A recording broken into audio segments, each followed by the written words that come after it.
What first got you excited about blockchains? Think about it. Oh wait,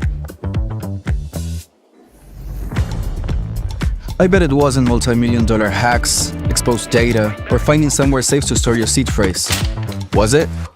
Maybe it was the idea of decentralizing a broken financial system.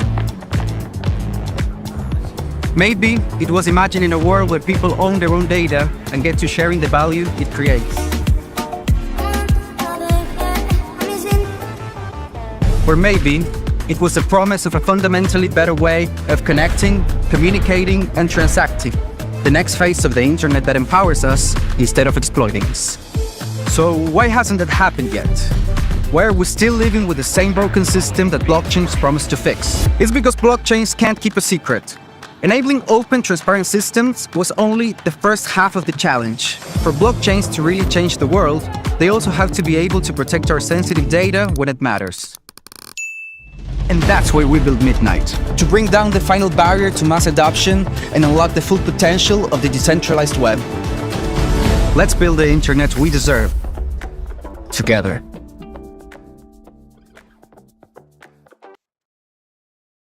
Ladies and gentlemen, we all know this in crypto.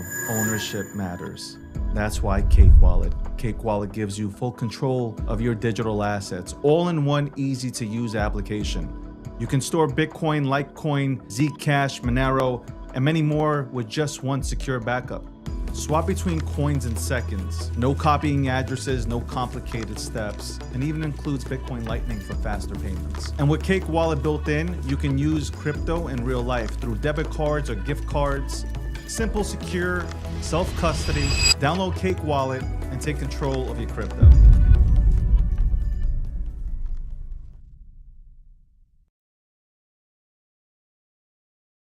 Thank you very much for tuning in to The Breakdown. 12 p.m. to 2 p.m. Eastern Standard Time.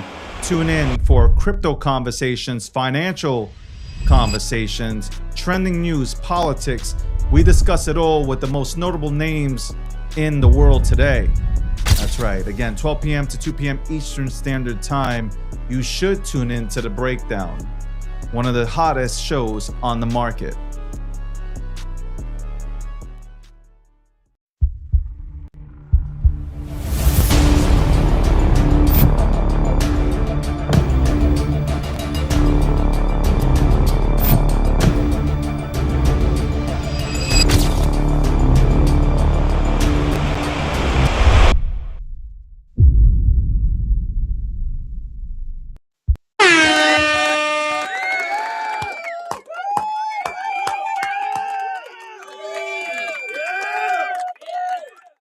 What's going on? Good morning, or good afternoon. 12:26 p.m. Eastern Standard Time. It is The Breakdown, episode 683. I'm just trying to do everything here myself. That's all. That's all I'm trying to do. I'm trying to get this all up and running. Trying hard to get this all up and running. Shout out to everybody who's tuning in. I know you waited the entire weekend to go ahead and see me. Unbelievable that Landy is late. Unbelievable. I think Landy is absolutely late. Unbelievable. But no, he's been waiting here. I've been trying to get everything up and running here. Again, welcome to The Breakdown, episode 683. Sponsored by Midnight. Shout out to Midnight. Charles, he was on last week. You can go ahead and tune into that. He's on Thursday, episode 682. You can go ahead and check that out. I also put it out on my X feed. And I'm sure you can go ahead and check it out on YouTube as well, among other social media platforms that we do stream on. Also, big shout out to Cake Wallet. Shout out to Cake Wallet and Vic. We'll have Vic and the whole team probably on this month. That's right. Maybe this week. Who knows? We'll see what happens. Also, shout out to Poly Market, right? Poly Market, the official prediction market sponsor of the DG brand, along with The Breakdown. Shout out to them. And also, shout out to another sponsor here, People's Reserve. That's right, People's Reserve, led by CJ and the crew. CJ and the crew, People's Reserve. We'll talk about more about that. Okay, we'll talk more about that. If anybody's into Bitcoin, you'll love what they're doing here. So we'll talk about People's Reserve later. That's right. Good morning to everybody tuning in. I don't know where you guys are tuning in, whether you're tuning in from Twitter, whether you're tuning in on TikTok, whether you're on Getter. Shout out to Getter. If you're on Truth Social, we're working on things. LinkedIn. I canceled my membership. I canceled my LinkedIn premium subscription because I found it more useful to take that money and put more of that money into AI. Hey, I'm just saying. I am looking everything that I don't use, like Zoom, right? You know, Zoom is perfect. A perfect example. I'm going to bring in Landy in a few seconds. But like, I'm paying like $20, $30, $40 for Zoom. I'm like, why am I paying for Zoom? I use it like once a month. The fuck am I paying for? The fuck am I like? Why am I paying Zoom? I'm taking that money again, putting it into my company instead of having Zoom out there doing absolutely nothing for me. Well, go ahead and put it into other places. Okay, I'm going to put it into other places. There's plenty of other. Somebody said you can Zoom. There are plenty of other options. There are plenty of other options. I think Google Meet is free. The fuck am I paying for? I'm paying for. Okay, canceling everything I don't need. Everything I don't need, I'm canceling. People ask me, where do I get this energy from? I wake up like this. I wake up like this. All right. So we got that out the way. Episode 683, The Breakdown, hosted by me, David Gottstein. If you don't know, now you know. You know very well who I am, because I am the only one who breaks it down. The market's end, everything that's happening, because I am the only one that you should be tuning in to. Yeah. Oh, that's Biggie. I just did the whole remix just now. Freestyle off the top of the dome. Shout out to Brooklyn.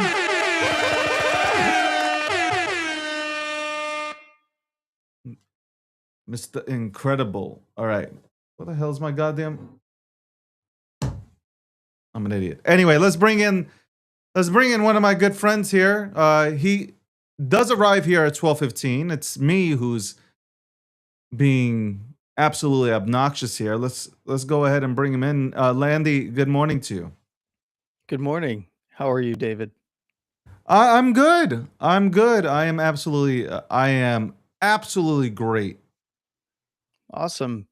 Well, I'm here. I'm domestic. I don't have to register as a foreign agent. So, and I'm here, typically at 9:15 a.m. Pacific Standard Time, 12:15 p.m. Eastern Standard Time. And, it's one of those things of, it's okay.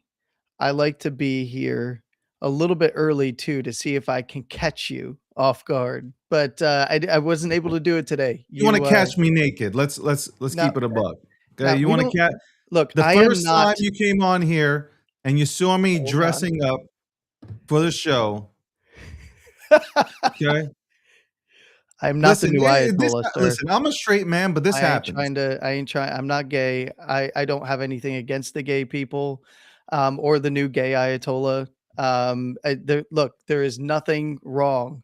Well, unless you're trying to run a theocracy that throws gay people off buildings, then that seems like a little bit of hypocrisy. But but I do try to catch you off guard. Yeah, that's for sure.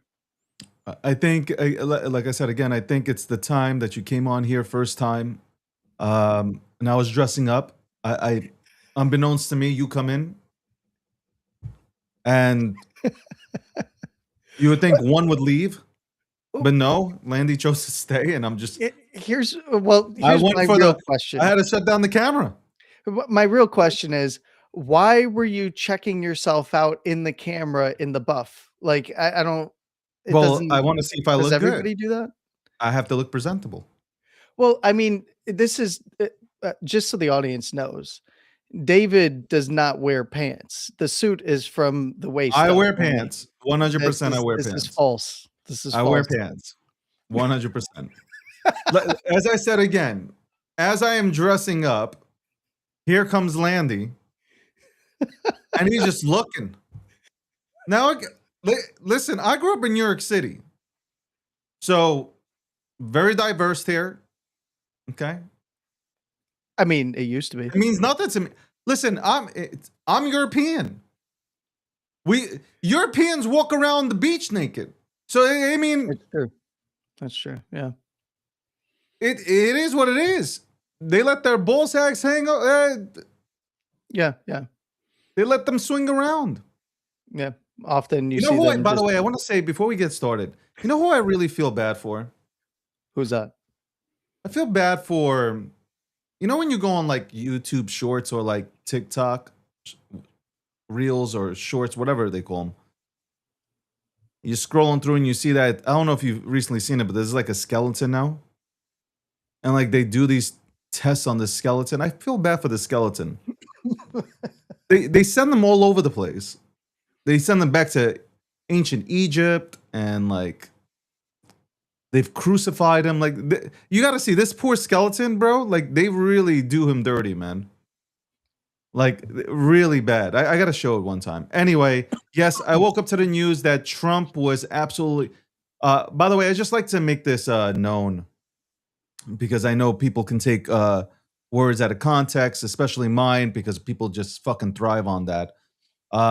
Absolutely nothing wrong with being gay. That is up to you. That is your life. I don't care. I don't tell anybody that I'm straight. I can care less.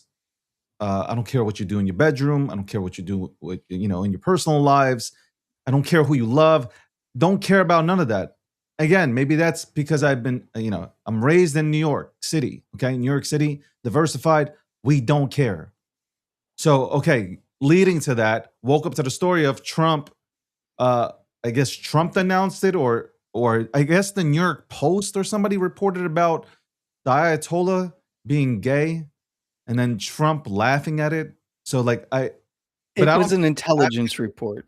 Yeah. So apparently he was briefed on this. That doesn't mean that it's necessarily true, nor does it really matter to Westerners.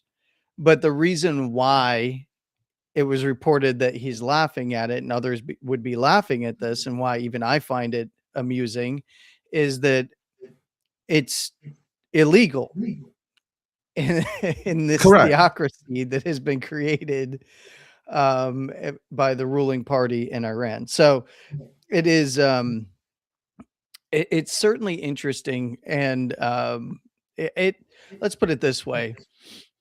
There is a lot of narratives that are being pushed right now that they don't really matter at the end of the day,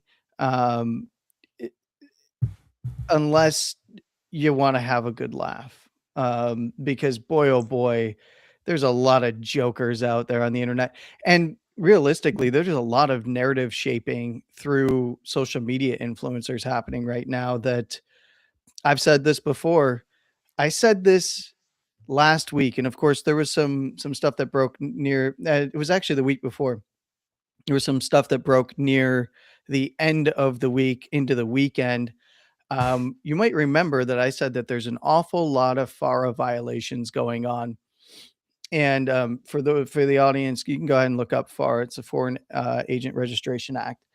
And there is a lot of it going on, and it's everywhere. It's on social media. It's in the national news. And I'm talking about the Western facing voices.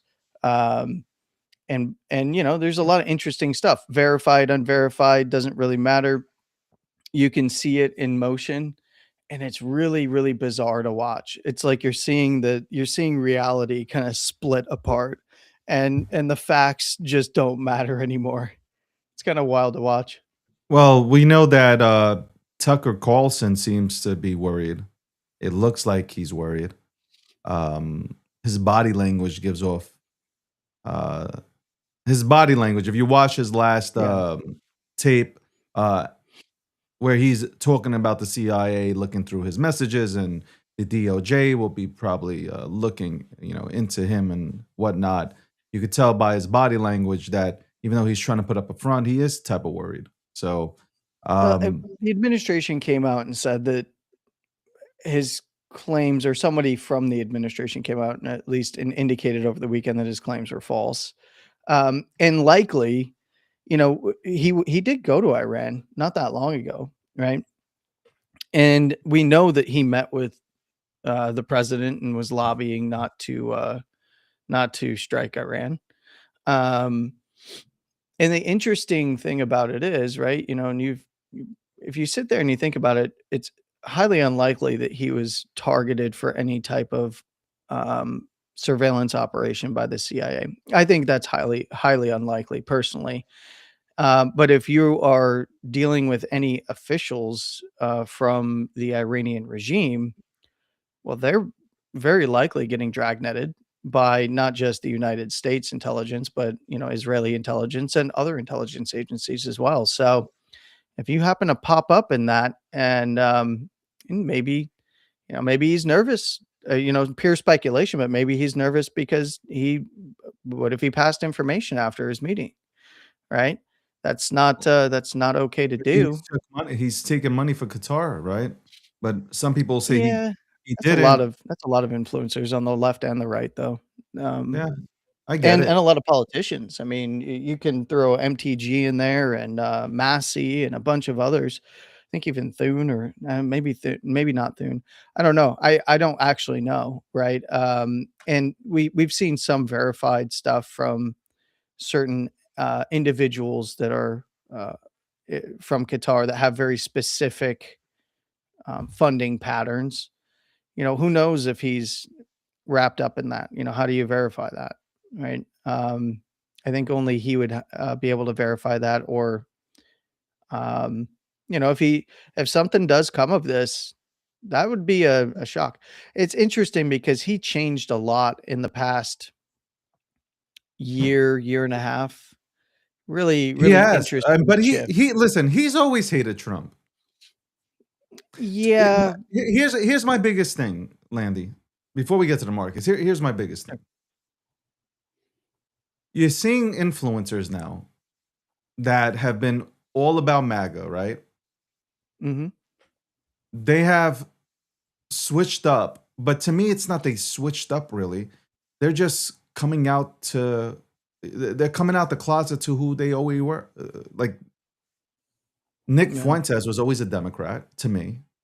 That's just my personal opinion, and that's not That's not because even an opinion. He literally was shilling for Democrats before anyone on no, the but quote unquote I have to fake say right. that.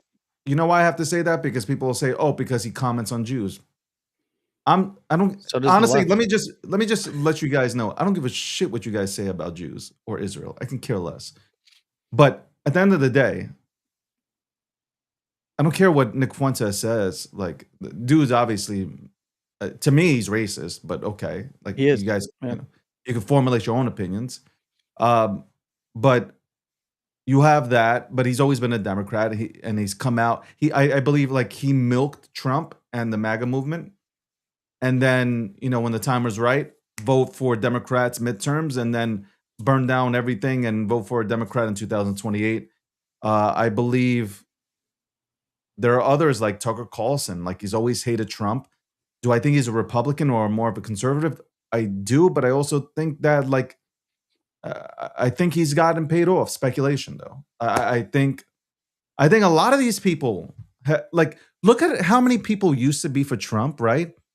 And all of a sudden they flipped because he's gone to Iran to go participate in this operation. It doesn't make sense. Landy, honestly, the Iran shit doesn't make sense to me. I understand that he went on the campaign trail and he advocated that he's the president of no wars. And for his first term, that's true. Like there was no wars under Trump. 4 years, no wars, right? When he came back into office here, You can but call this them wars, lacks you can call them context. operations. Every single time, even including whether it was 2016, 20 run up to 2020, 2024, and even prior, in his rallies, this is where context in when taking clips from the rallies matters because Well, I I just watched want to all of them. let me land But the the plane. fact of the matter is, the fact of the matter is the context was no new forever wars. He was talking about the war in Iraq I and agree. Afghanistan and GWAT. I, He I, wasn't, I agree and with he you. said that he was going to bomb Iran if Okay. they continued their nuclear He's ambition. been saying he's going to go after Iran for 30, 40 years. Yeah. That's something, or he's been mentioning that like we should, the United States should, whatever. That all I'm saying is you can come into the you before you come into the Oval Office, right? When you're campaigning, you can campaign on no wars and really mean it. And I believe Trump really meant that. Trump doesn't want to get into wars. Trump wants to make the economy stellar. He wants to make America great. He don't got time for wars. But if you are briefed by intelligence that says, well, Iran is like fucking 3 seconds away from having a nuclear weapon, that changes things. And I don't know why people are so dumb to that. Like, here's my thing. No matter what he campaigned on, Landy, I don't care if he said no new wars, right? I don't care about that. I don't care if this is Obama, if this is Biden, this is Trump, Bush, name them all out. If they all campaigned on no new wars, and they're sitting there in their office, and their administration their intelligence comes to them and says, Iran, a terrorist regime, is 3 seconds away from getting a nuclear bomb, and we have multiple sources and information that they are ready to attack US bases, American citizens, even the United States of America. There's a switch up that happens. So I said this last show, Trump can't win. If he doesn't do anything and America gets attacked or Americans get attacked, he's going to get blamed for it because he did not look at the information. He did not take the intelligence seriously, right?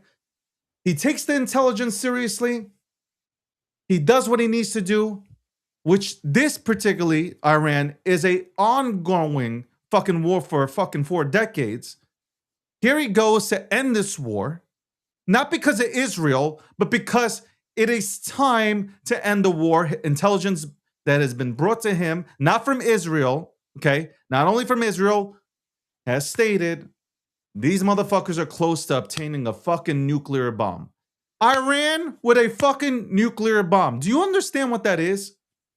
Like, I understand you guys want to play all this Democrat, Republican bullshit.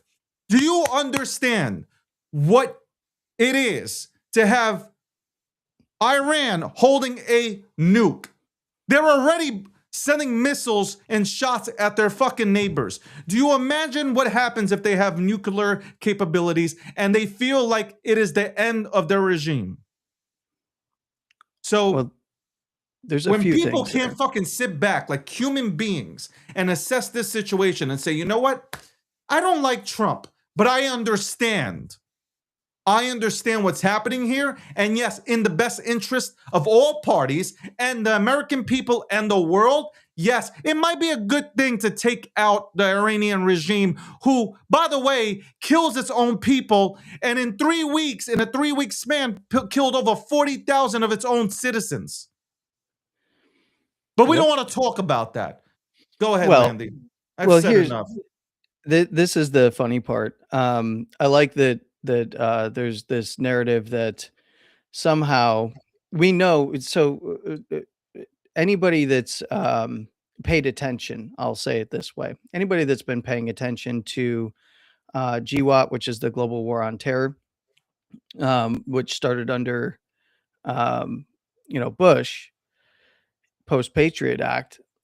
Well, if you've been paying attention, what we saw was NATO nations and the United States in particular sending troops to regions that were proxies for Iran and fighting in these regions with their hands tied behind their back. And any retired or still active duty service member from that time frame will tell you that they all knew, and we all knew, even as the public, that Iran was the one behind this. And what did we end up doing? We ended up, giving them money, lifting sanctions, and doing deals with them. And this resulted in lives lost for American service members, right? And this is where, getting to the core of the problem and handling the problem, no matter what, was going to happen at some point.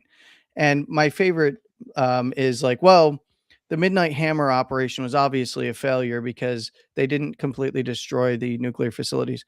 I'm sorry, but if you've been paying attention, there's a reason why they literally covered those mountains. And it wasn't because they were digging further underneath. They literally buried them in concrete and then buried them in sand. Why? Because the actual enrichment operations were destroyed, and you have to contain the actual the actual nuclear fallout from that destruction of those sites. But we also know, and anybody that's, especially for veterans and service members, know that the Iranian regimes, the IRGC and the Iranian military, there's the IRGC and then there's the Iranian military, and then there's different factions in between, whether it's the Quds or the Basij. There's a bunch. They're decentralized. They also decentralized the storage of all of their nuclear materials, which is one of the reasons why, this was even speculated at the time, is you destroy the operation spinning up and creating the nuclear material, and you still have to go after those sites. So it was kind of speculation to begin with that we were going to be searching for and hitting those other areas. And it's, we'll find out more as time goes on. But I think what's really telling is hitting Pickaxe Mountain. Pickaxe Mountain was big, and that got hit by bunker busters from the B-2 spirits, and likely other things. There's only so much we know as the public. But the idea that on one hand, you see this whipsaw reaction from people that are being pundits and or what I think is paid ops on the internet, especially with large followings, is, oh, well, they clearly didn't destroy it, or they destroyed it and we shouldn't have went in, and it was just an excuse because we already destroyed it. And it's like, look, it's one or the other.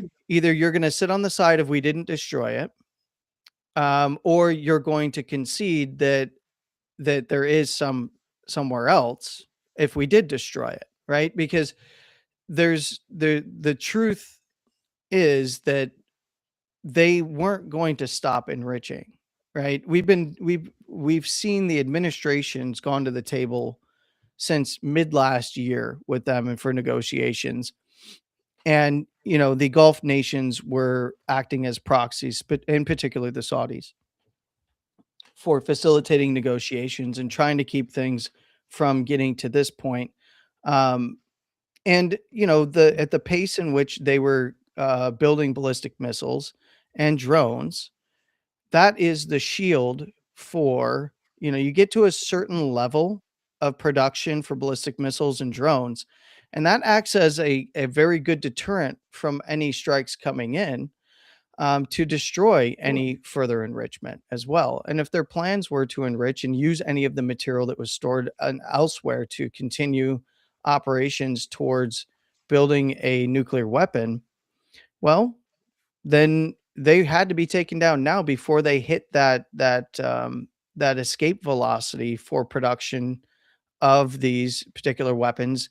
And you see how they've been using them, going after Gulf states, going after their neighbors, and just trying to cause as much havoc as possible. And it's interesting watching the Western media really just twist the narrative only because it's Trump that's doing it. If this were Obama, he'd be hailed as the savior of the Iranian population, taking down the evil regime. If it was Biden, it would have been the same. Hell, even if it was Bush, they would have been hailing him on both sides of the aisle. It's simply because it's Trump, and they know what Trump is also doing, and he's consolidating by doing this. It also helps to consolidate and solidify the United States power.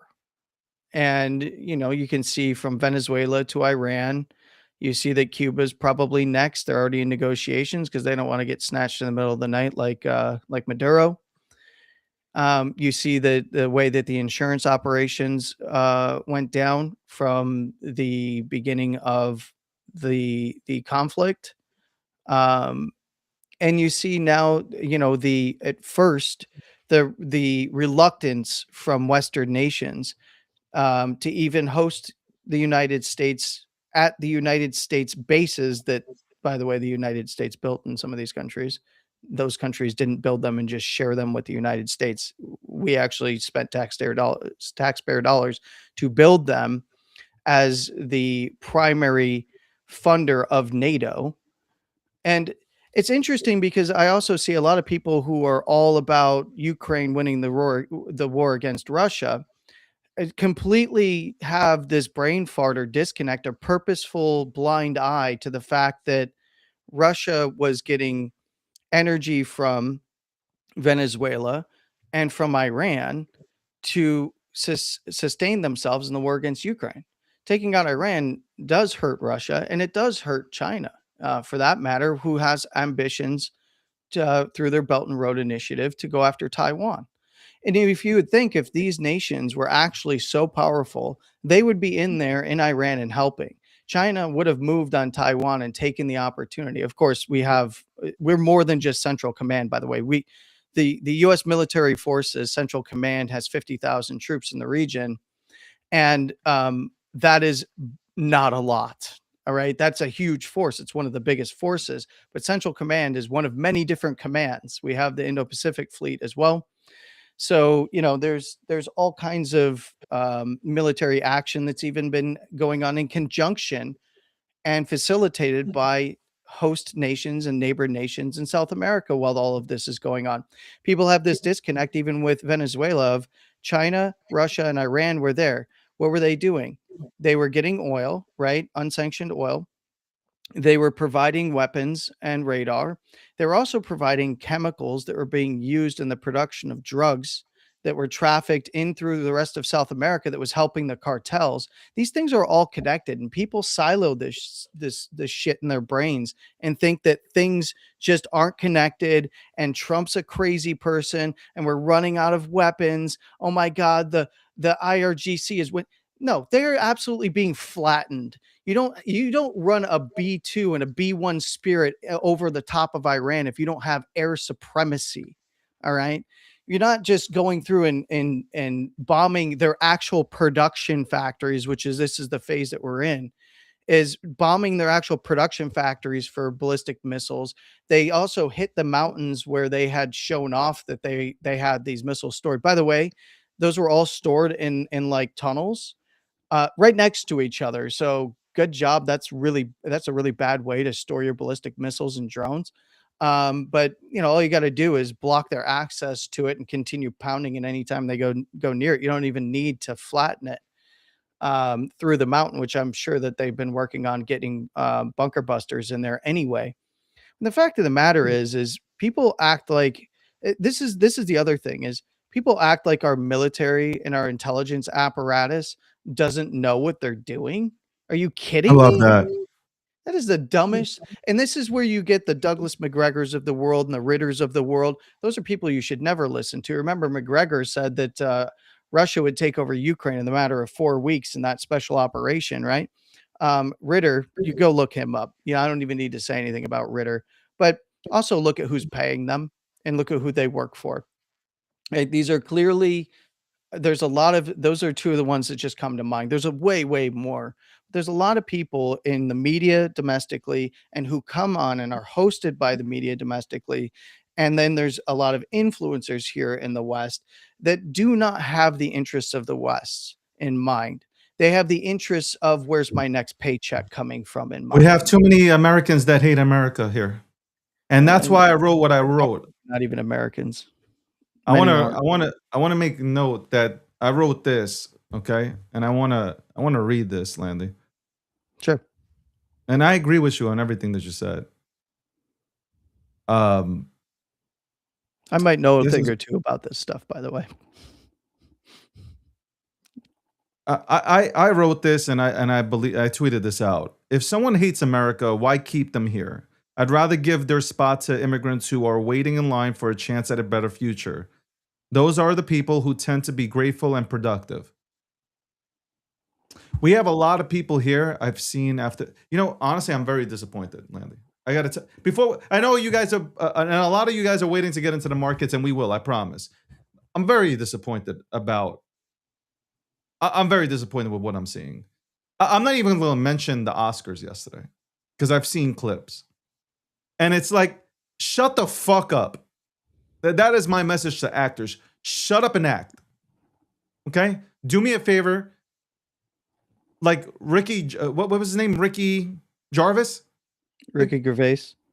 Is that Take his your name? little award. Yeah, Ricky Gervais. Take your little award. Yeah, take your little award, thank God, and get the fuck off stage. Yeah. Paraphrasing. But yeah, like I don't want to hear from you. You guys, I doubt any of you guys have been over in any part of the Middle East doing any sorts of work. Maybe one or two of you guys out of the fucking thousands of you. Shut the fuck up. Do me a favor. Shut up. Okay? Second, there are so many people that have come out and you can rooting against America to lose. Like I want you to think about this for a second. These are the same people that say that they care about our men and women of the military, right? Right? Am I right or wrong? Mm-hmm. They claim Yet that. they're praying that the United States loses. What does that mean? Yep. That means there will be loss of life, a lot of loss of life, if the United States were to lose this war or operation on Iran. So, but it's already, this is cleanup phase. This is already over. deport these Iran motherfuckers. has I'm going to say it decentralized for everybody. assets. Deport, get rid of every single person who hates the United States of America. Let them trade spots with a person that wants to come to America and be a productive individual. Let's say there's somebody that is escaping a fucking, let's say North Korea. Okay? Somebody who wants to leave North Korea instantly, let them swap spots with somebody who hates America. Okay? The person that is American, give your fucking passport. Okay? Leave your passport at the door. You go to North Korea and we bring the North Korean here. I'd like to see what happens after a day or two. I want to see them protest in North Korea and see what happens. I gotta say tired something of else here, people David. hating on this country because Me of their too. party affiliation. This goes for every side. I don't give a fuck who your party is. You hate on America and you pray for our military to lose. You pray for America to lose. You should, they should get the fuck out of here. They should. That I'm saying things that I'm not supposed. We shouldn't be saying this. I'm saying it. Kick them the fuck out of here. I I gotta have say this. men and women who died for this fucking country to Yes. to protect these people's freedoms, and they're gonna go out here root against America? Are you fucking kidding me? Are we perfect as a country? No. It doesn't matter who's the fucking president. We'll never be perfect. Nobody's perfect. We'll never be perfect as a country, but we really come close to being really good in the United States of America. Okay? Compare us to other countries. A lot of people here in the United States, they don't have the context of living outside of the United States. In fact, many of them haven't even left their own damn states. Right? Like it's you don't realize how good we have it. It's like even looking at markets. Everybody's like, "Oh my god, inflation is so crazy." Go look around the world. It's global. It's not just in the United States. Even when it was occurring under Biden, it wasn't just here in the United States. Now, granted, there was things that that the administration could have done that could have tamped that down faster. But the reality is that it was global and it was systemic throughout it was whether you're looking at China, Russia, the United States, all of the superpowers, it was all over the world. And I gotta say this, this is something that really bugs the ever loving crap out of me. Um, I have friends and family that are over there right now. Okay, and when there was the news of the Marine Mew that's going over there, it's 2,000 or 2,500 service members going over there, and immediately stories started to break that, oh my God, the ground offensive is going to start. He said no troops on the ground. First of all, people saying this have no idea what Marines even do, and they have no idea what a MEU does. And also, you're not going to have an invading force of 2,000 to 2,500 people. You're going to have 50 to 60,000 people. And then the other thing that was, so that's not happening. Sorry, they're there for security operations. They're going to be on the water, likely helping out with any kind of operations to secure the strait, likely helping out with any kind of other security operations as needed when it comes to drones and that kind of stuff, underwater and airborne drones. So that's not an invading force. That's the other thing. But then there is this notion of the draft. I brought this up last week, I think. That no one, first of all, Congress has to declare war in order for there to be a draft. Like, how much people just are, they say shit. They have all of these different AI tools that they'll come up with and use to make this narrative that AI told me that it's going to, but you don't check the basics. You don't fact check the stupid shit that you're putting out there. You literally have any number of biased AI tools and unbiased AI tools at your fingertips that can search the internet for facts for you, or you could just go and look it up yourself if you actually want to take the initiative instead of having an AI do it for you. And you still can't figure out that what you're saying is complete and utter BS. Also, the fact that people are out there acting like they have any clue about military operations and what they're telling you versus what their actual capabilities are tells you that they've never ever served. They've never worked as a contractor. They've never been a civilian contractor. They've never even interacted with people that are either veterans or active duty or in any security apparatus as part of the United States, because they're not going to be out there letting all of the open source intelligence get access to all of the information that we have about planning and operations, munitions, movements. No, like, I'm sorry. Like, it wasn't until after the fact that people realized, because even these open intelligence people were like, oh look, we're sending B2s west. I wonder what's going on with China. Meanwhile, that was the same night that we had the silent flights over, to Iran to hit the nuclear facilities for Midnight Hammer. And these are the same people that were talking about an invasion and a full-on ground war and drafting to go to war with Venezuela. I'm sorry, you don't know anything about military operations if that's what you're talking about. And you don't actually understand how powerful the United States military actually is. Like, and it's funny because now I had somebody get into an argument with me in person about China. China's going to take the opportunity to strike the United States. Now they're going to take Taiwan and they're going to completely defeat us, was their contention. And I said, do you understand the way that China's military is constructed? And the reason that Xi is having to go through and clean house of corruption is because, much like Iran, they decentralized their military. And the reason that they decentralized that was to prevent a coup by the military. And when you have these communist and dictatorship regimes, decentralization of government apparatuses, just like in Venezuela, all decentralized, right? All the generals had their own areas of operation. It's all to prevent a coup, an organized coup, because somebody will always be there to take the side of the regime, usually because they're getting paid to, in order to put down the other side. And the reason why the United States military is so effective globally and can reach out and touch you anywhere you are in the world is because we are the most organized, integrated military in the world.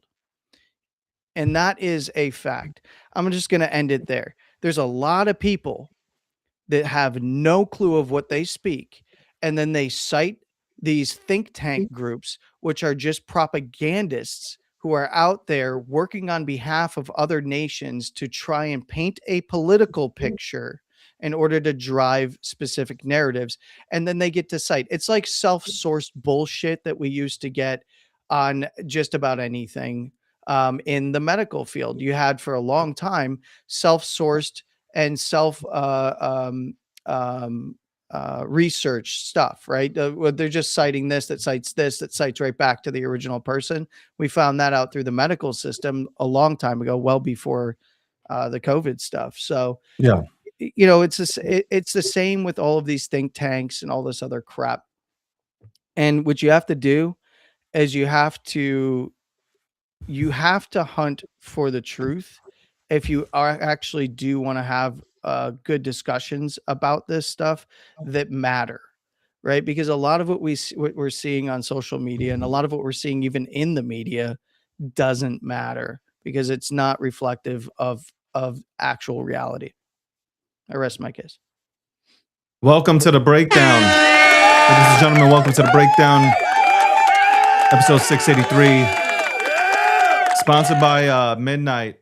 Shout out to Midnight. Also sponsored by Cake Wallet, People's Reserve, and also Polymarket, the official prediction market sponsor of the DG brand and the breakdown. We'll be right back after this commercial break. We'll be back with Market Talk. We'll get into Market Talk for 10 minutes with Landy here. Landy's here. He's ready. We're fired up. It's Monday. It is Monday. We're fired up. We'll be right back.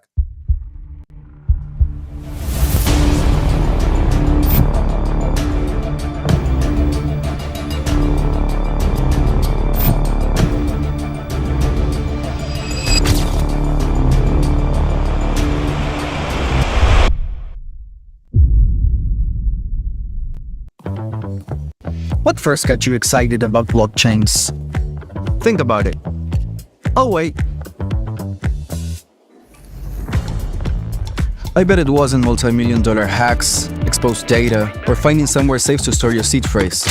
Was it? Maybe it was the idea of decentralizing a broken financial system. Maybe it was imagining a world where people own their own data and get to sharing the value it creates. Or maybe it was the promise of a fundamentally better way of connecting, communicating, and transacting. The next phase of the internet that empowers us instead of exploiting us. So why hasn't that happened yet? Why are we still living with the same broken system that blockchains promise to fix? It's because blockchains can't keep a secret. Enabling open, transparent systems was only the first half of the challenge. For blockchains to really change the world, they also have to be able to protect our sensitive data when it matters. And that's why we built Midnight, to bring down the final barrier to mass adoption and unlock the full potential of the decentralized web. Let's build the internet we deserve, together. Ladies and gentlemen, we all know this in crypto. Ownership matters. That's why Cake Wallet. Cake Wallet gives you full control of your digital assets, all in one easy-to-use application. You can store Bitcoin, Litecoin, Zcash, Monero, and many more with just one secure backup. Swap between coins in seconds. No copying addresses, no complicated steps, and even includes Bitcoin Lightning for faster payments. And with Cake Wallet built in, you can use crypto in real life through debit cards or gift cards. Simple, secure, self-custody. Download Cake Wallet and take control of your crypto. We're back. And also, again, new sponsor onto the show, People's Reserve. And it was built on a simple idea: sound money should power a better financial system. Too often, traditional finance forces people to make a choice. Keep your savings for a long term or give them up just to access liquidity. At People's Reserve, we believe you shouldn't have to choose. By combining proven financial tools with innovation of Bitcoin, People's Reserve creates products designed to help people protect their capital while still unlocking liquidity and opportunity. Using Bitcoin as high quality collateral, individual businesses and institutions can borrow, earn, and grow their wealth without giving up the long term value of their savings. People's Reserve is built for a future where sound money works for everybody. So, People's Reserve, shout out to the newest edition, newest sponsor on the breakdown. Let's bring back Landy here. Landy likes hearing people into Bitcoin and using Bitcoin as leverage, Oh yeah. collateral. And I'm assuming that this is People's Reserve, the X account that I follow, right? Is it Yes. the same one? Yes. Maybe I don't know, but the logo's right to the right. CJ is leading the way with People's Reserve. Definitely a phenomenal concept to use your Bitcoin as collateral. I mean, we can get into those conversations. We should get into those conversations probably during this week. We'll also have CJ on during this month or next month. Hopefully, it's this month. Also, again, shout out to Cake Wallet, Polymarket at midnight. We had, by the way, if you missed Charles, we had him on last week. You can go ahead and check that out. It was an hour and a half. We do have it clipped out. It's on my account. It's also on the David Gokhshtein Clips X account as well, so you can catch that. You can also catch a lot of clips on that account. You can catch me and Landy talking about random stuff, meme tokens, politics, everything on that David Gokhshtein Clips account on X. So go check that out. All right, we're back, Landy. The markets look bullish right now. I'm not getting too excited, but the markets look bullish. Obviously, we spoke about this last week, so I'm gonna just pull up your screen here, obviously, to get into this right now. Yeah. What? I mean, are you really surprised? No. I mean, it's playing out pretty much what we had talked about last week, and then I followed up what we talked about on Thursday with the Friday wrap up that was uploaded to the Gokhshtein account and my account as well on X. And this is where I talked about, this topside zone for Bitcoin. So we'll start with Bitcoin here, being around 70,500 to 72.2. Last week I had mentioned that if we got a move above that 72.2, look for 74 to 75, right? And that's exactly where we are again. We do need to see closes above that 74,100 high that we have now swept into the mid 74K region. And then realistically from there, it's 75 to 78 is going to be the primary area, kind of in between this green line and the bottom side of this yellow box up here. And then this overhead resistance is 78 to 80. We can get swings above there, absolutely viable. And as long as Bitcoin is trading and closing candles above the 65.6 to 65K level, it's more likely going to keep testing higher. And this is where, things are a little dicey in this area because this is right up against overhead resistance. But there is the opportunity for Bitcoin to test up further. We're now pushing a 55 period exponential moving average. And if we can break out above it, I would be looking for us to move up to where the 100 period exponential moving average is and where that comes into confluence with the overhead resistance 78 to 80. And of course, this is the last low over here. Very important area of overhead support that would be looked at as resistance. And we can swing above it there into the low 80s by the 800 period very easily if things do continue to the upside. But again, we need to see closes maintained above 65K.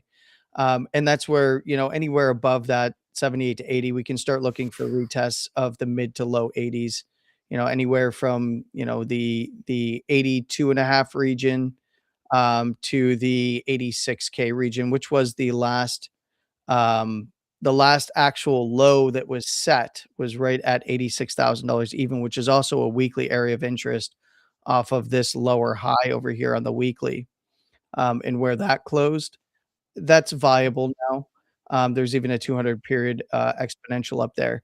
But again, if we start to see even early warnings that this is going to come back down and test the lows side of the range here would be back below, 68 to 69K, right? I would take in these highs over here around 68 to the basis band and the prior cycle all-time high at 69. If we start trading below there, we're probably going to go be testing at minimum the 65 to 66 area. And if it's lost, looking down 62 and a half, by the close open for the daily here, anywhere below there, 58 to 60 is an area of interest down by the actual low here, at least initially. And then if that's lost, mid to low 50s from there.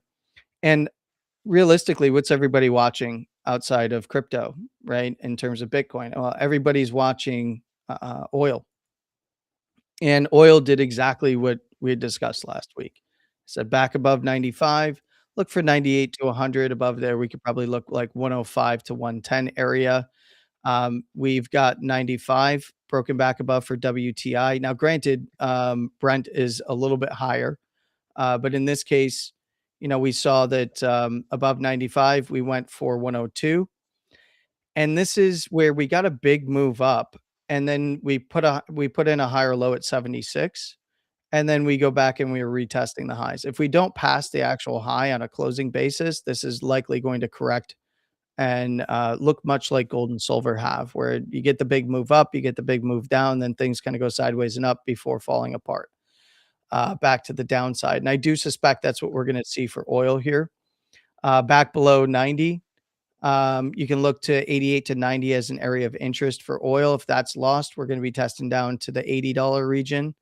And that's where, things start to get interesting, because anywhere below around 75 to 76 bucks a barrel, we could very easily see things coming all the way back down to the 68 to 70 region for oil.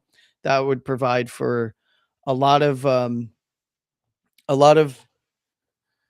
relief in terms of narrative, that's for sure. But you would still see a little bit of a lag period for oil related pricing and on product related pricing, because of when things are purchased, um, versus what the actual market trades are doing in terms of all of the leverage that needs to be unwound.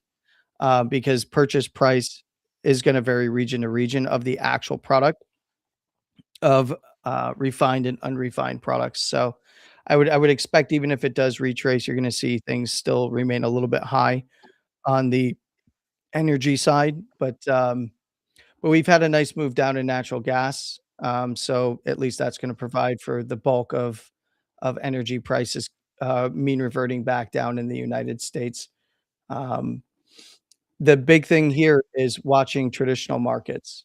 And this is where we came down to some pretty important areas. I don't really even need, we hit all of the targets to the little boxes that I drew. Um, we could see it get worse, but what's more important is we hit the two 200s here, the 200 EMA and SMA for Dow. We got very close. We have the 200 period SMA moving up to the bottom side of the range now for Nasdaq, with the EMA just underneath in a big weekly area. And then for SPY, it's still quite far away, right around the 658 to 655 region for the 200s. This is still a downtrend for traditional markets, so I wouldn't get too excited. I'm going to focus on SPY for right now. We need to see 670 closed above to go test 675. Where things actually change is on closes above 683 to 685. That's when the downtrend would be broken. Otherwise, I would be looking for a sustained move down to 650 to that 660 area. For NASDAQ, the area to beat is around 25.2. And if it doesn't get above there, then we're looking high 23s, 23.7 to 8 to that 24K.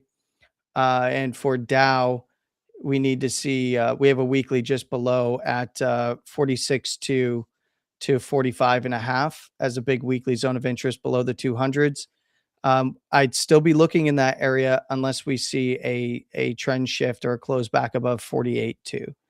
So while we're getting some relief in markets off of some key longer term moving averages for traditional markets, I would just pay attention to the last lower highs in the daily, because below there, it's more likely going to continue to test the downside.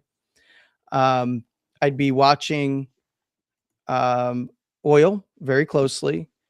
Anywhere below 90, look for things to, 88 to 90, I'd look for things to come back down towards the low 80s, mid 70s. And where things change for oil is below, on closes below 75.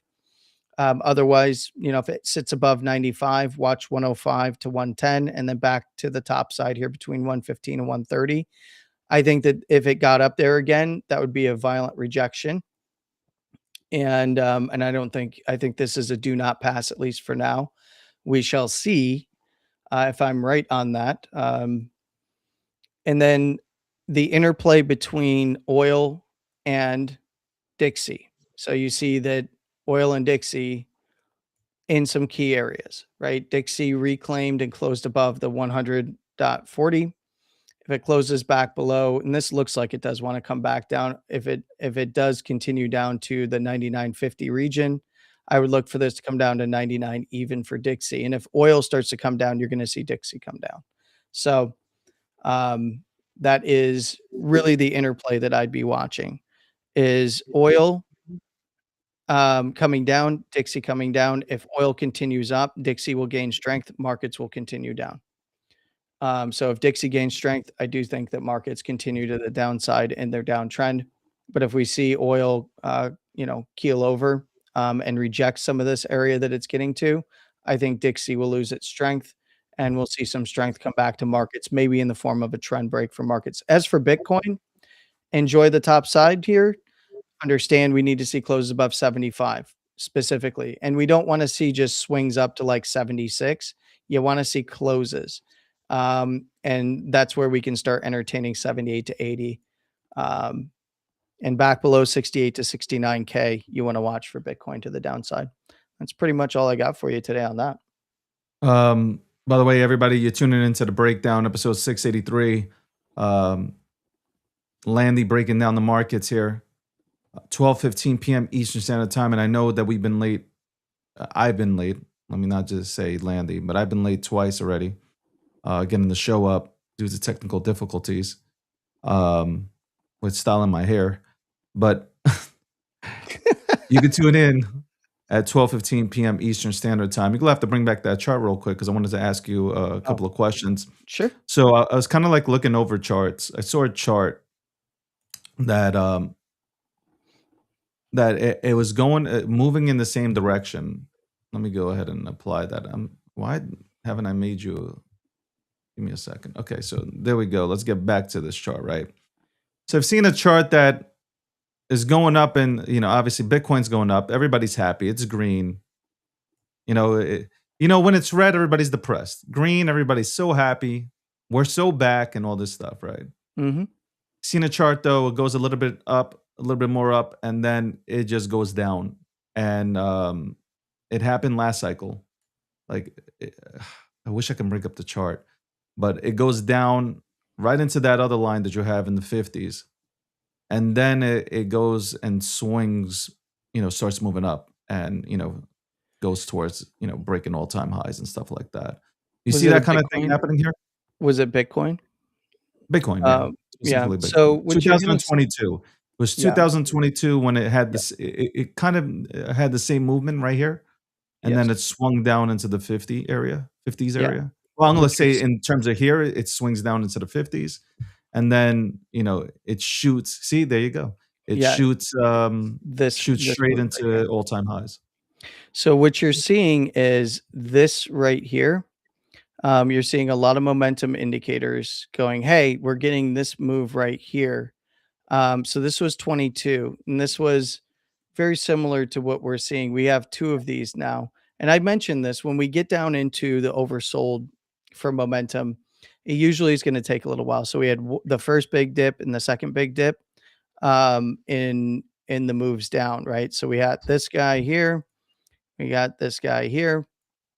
And then we look here and this is a weekly. So this takes a little while to play out.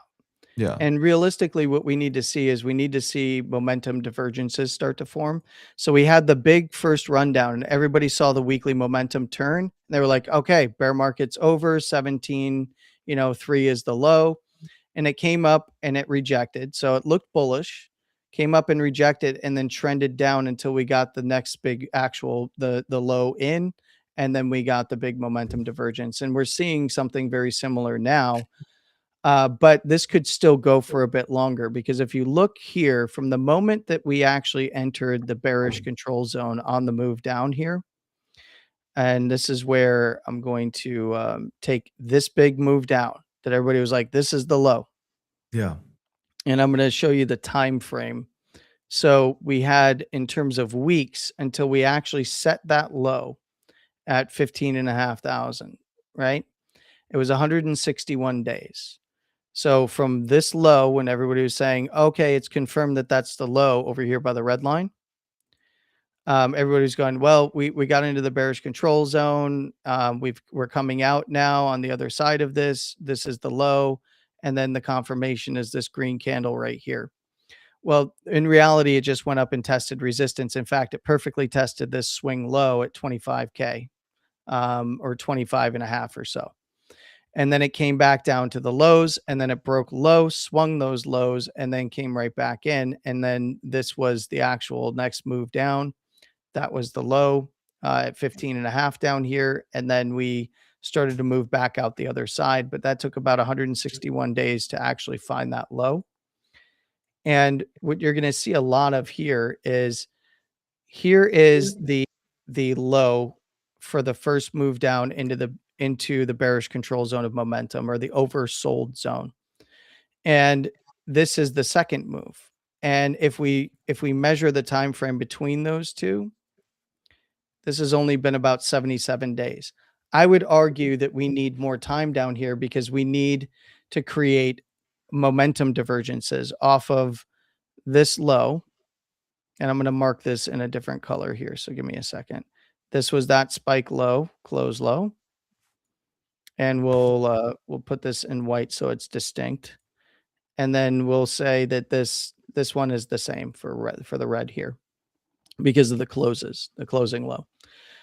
If we look at that low and we look at RSI or relative strength, the relative strength index here, we can see that, yeah, we're even above like a moving average here, signaling that we could come out the top side of the bearish control zone. But if we go back to this area here, see all the bullish divergence that was forming here? We had lower lows on price action, but higher lows on relative strength, meaning it was losing its downside momentum. We don't have that yet. So I would argue that we're in the time period where things kind of get boring. We likely have another shot to the downside.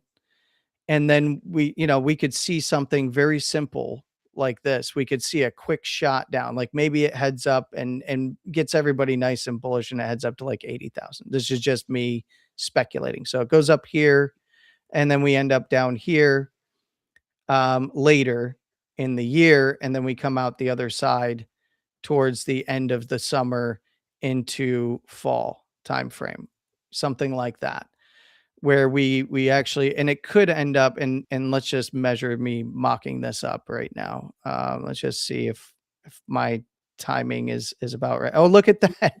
You got to be kidding me. 161 days. I didn't actually plan that, but right around the same time frame. Yeah. And a lot of the reason why is because of the timing of where we are. And I've mentioned this a few times. I think this bear market, coming out of the bear market into the bull market, we made a new all-time high prior to the halving, which we had never seen before. So the new all-time high actually came earlier than many expected. Right? It was something that you and I had talked about prior to Bitcoin making the all-time high. But, I was speculating that it might make an all-time high prior to the halving. Even you were as well after that big, big, big run off the lows at 49K. Or I'm sorry, this was 38. It was off 38. I think you and I were talking about this at the time. We hit 49K and it went down to 38.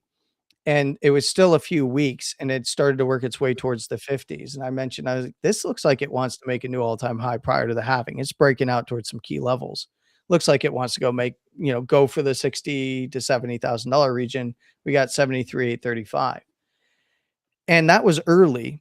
So everything's kinda been transposed a little bit faster in some respects, and then we've had longer periods of consolidation with really solid supports that have been built. So I think that, I would be looking 48 to 52 as a general area to the downside. And if we see this low break, if we see 58 to 60 break down, I'm looking 48 to 52. Doesn't mean that things don't go lower, mid 40s or whatever. I think that that would be very, very quick and not a lot of people would be able to get in. But I think things would settle in and around the 48 to 52 region or the mid 50s and then come out the other side towards the end of Q3, end of summer, coming into fall and ready to resume a structure change into a bull market. I think we're close. I think that what you're seeing right now is that we are building out of that and it's not yet ready. Some believe that it's ready. There's nothing saying that they're wrong, and there's nothing saying that my hypothesis is wrong either. Price can do whatever it wants. Yeah. The key here is the only way that we get a structure change off of a low like this at 60K, the only way that we get a structure change is if we were to see, let's go back in time real quick here. The only way we get a structure change is if we were to see from here a close above $98,000. That also is the weekly 50 period moving average. So Bitcoin would have to rip all the way through, like from here, it would have to go from this low and take out that lower high. That would be a structure change. Then we'd more than likely see something like a higher low or equal low structure emerge from there, where we get something like this, and then, like that, where we start to work our way into a trend break, a reversal setup, and then continuation into a bull trend. But more than likely what we're going to see, David, is something like this. It's very highly likely. And this means that we would still have to get above 75 to go test 78 to 80. We're more than likely going to see something like this. This is the more probable way in which we're going to see things play out. Did that go And down? Did you just go down into the 50s with that one? yes, this is more probable. This is the And more you think, probable and setup. you would bet on this one happening more than the other one? It is a higher statistical probability. In fact, I think from my internal metrics, I'm looking at probably it's a higher than 65% chance that we get a What? lower high and then we move down into the mid 50s, mid to low, upper 40s to mid 50s.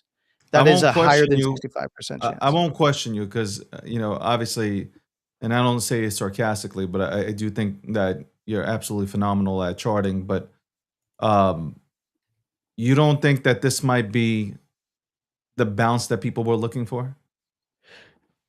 If it closes anywhere, if it puts in a high anywhere below $98,000, it is not the bounce you're looking for.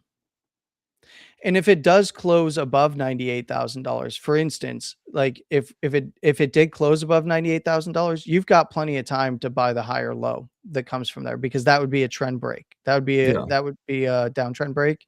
And then what you're looking for is to get into the higher low or equal low, even if you're an investor, right? But if it passes, if it were to, move down below this low, then this would be a deviation. So the criteria would be you'd need to see a higher low start to form, or an equal low as it relates to this current low, and then you get into that, right? Now, for somebody like myself, and maybe even yourself, I think you've also been DCing.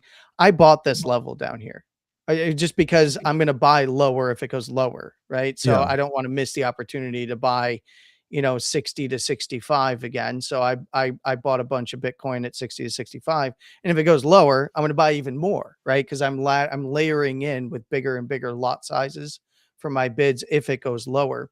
But if it were to break out to 98, and there is the possibility that it could do that, right? There is a setup and a scenario there. But if you look at my band setup, That's not what you want to see.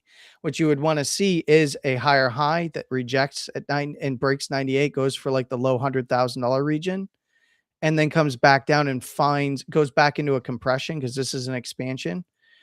So we had price compressing at the highs, right? So we had a compression at the highs, and then we had a volatile expansion down, so big move down. What we would need to see and what would bring this back into a compression would be a break of the highs and then a higher low. It can also do something like this. You get we get a lower high and it still comes down and makes a higher low and then takes out that lower high. That would be really bullish. Higher low equal low as it relates to the current low. If it doesn't go any lower, great. I'm not going to argue with that. Do you Right, think we're I'll take it moving all in the day. right direction, though? I mean, we From got the the low. standpoint, okay, let me say the right direction because a lot of people don't, a lot of people make money shorting and a lot of people make a lot of money longing. Do you think, from a bullish standpoint, do you think it might be heading in the right direction? Setting the low, it set the low, right? So this is, I mean, it actually didn't set the low. I apologize. This low isn't set on a close; it's set on a swing. So this green candle here from last week set the swing low down here. Let me get rid of this hypothetical here. This is now set as a major low or a swing low, but it's not a closing low because we didn't close the structure on a closing basis. We didn't auction and close above 71.1 or 74.1. So we'd be headed in the right direction if we close above that 74.1 high because this would set a low. And then this low on a close would be probably the low that we see. We'd probably see a nice rally out of here, right? Like probably see some good price action. Mid to low 80s, 78 to 80, all that in play. And that's where this low would become the low that you would want to see setting the tone, right, for your bullish divergences. And this is where I will take this off and I'll say, like, this is where you'd want to see those bullish divergences come from, is set this low on a close, because the divergences are set on a closing basis. That's where you'd want to see higher lows on RSI and lower lows like what we saw back here. And we're not even close to being there yet, which means that we have to see something play out like that. And I don't see right now, I don't see a path for Bitcoin in which it's going to create a bullish divergence until it sets a low. And in my opinion, it would have to break $98,000. And if it fails to do so, we need to move lower by setting a lower low to create that divergence. And we'll see where RSI ends up between there. But we're in, I want to point this out because one of the keys here that I think, I'm going to go to the index here because the index shows this really well. What a lot of people really don't understand is I have a 377 EMA down here. We initially based off of that, and that was the initial move down that started to look exactly like what we're looking at right now between these two lows, and it was right off the 377. We're actually setting that same look for momentum and RSI at a higher level over the moving averages, which means that a move to the 377 at that 48 to 50 would be fair game, because last time we moved below it by a bit here. And this is where we moved about 16 to 17% below it. If it actually snaps to the right thing. Yeah, it's about 18% below it. And you wouldn't really want to see it losing that 48 to 50 level down there, because if we were just going to say that all things alike, that'd put us at like 40 to 42,000, which is a viable level. But I'd actually be looking a little bit higher, and I'm not seeing the things that I want to see right now to say like, hey, we're starting to set up the bullish reversals setup. What we are looking at, the only way that changes is if we break $98,000 on a weekly closing basis. That's where I would tell you that we are now starting to see the setup for the bulls. We're not there yet, but we're also not far away. I mean, what is it? It's March. Before we're going to blink and it's going to be the summer. So get your plans, get your affairs in order, everyone, because before you know it, summer will be here and we'll probably see that setup developing. If we don't see it start to develop during this time frame between now and the summer, which is when I think we're going to see this setup begin to start to play out. So I think we're close. Um, but I'm bullish on prices going lower, if that makes sense. And it's not just me being like, hey, I want to see lower prices because I want to get more Bitcoin at lower prices, which everyone should. If it goes lower, you want to buy sats cheaper, you want to buy your Bitcoin cheaper, because someday it will go to those wild prices that people keep predicting every cycle. It'll get there. So I have no problem like DCAing here and lower. Like, it's not even a big deal to me. I'm like, this is a gift. You've got, let's say you've got 6 months to average yourself into Bitcoin. Are you kidding me? Would you not take that opportunity? Everybody that was crying about prices not retracing during the bull market, like, oh man, I just want one more dip. Well, you had all the time. You got months. But now and they don't months want to touch it. Yeah, now they're scared. Oh, Yeah. because it could go lower. That's great. If it could go lower, then you buy more. What the hell? That or some other stupid shit about it being Epstein created it. So welcome crazy. Welcome to the breakdown, episode 683. Landy putting on a clinic here for you guys. Let me just get you guys up to date on some news that has come out here. Just give me a second here. Let me just so this just in, President Trump announced that the White House chief of staff was diagnosed with early stage breast cancer. Says her prognosis is excellent. So prayers Susie for Wild? Susie. Oh yeah. Yeah. Yeah, Prayers go out to her. Yep. Yeah. That's sad. And guess what? I'm gonna cross the aisle. Prayers go out to Biden for his horrible stage 4 cancer that does he still have that? Because that went away really Yeah. quick. They haven't nobody's really spoken about it since the announcement, but I do, obviously, like you, I do send my prayers out to Biden. Even Biden, even though I was not a fan of his, I can cross the you could be a aisle. human being though. Like, Yeah. it's okay. It's you don't have to have your party hat on in order to, regardless of Nice. how you felt about Biden, just to say like, hey, like, be a human fucking being. Hey, there was things that he did that I supported. A majority I didn't, but there was things that he did that I supported and I thought were good.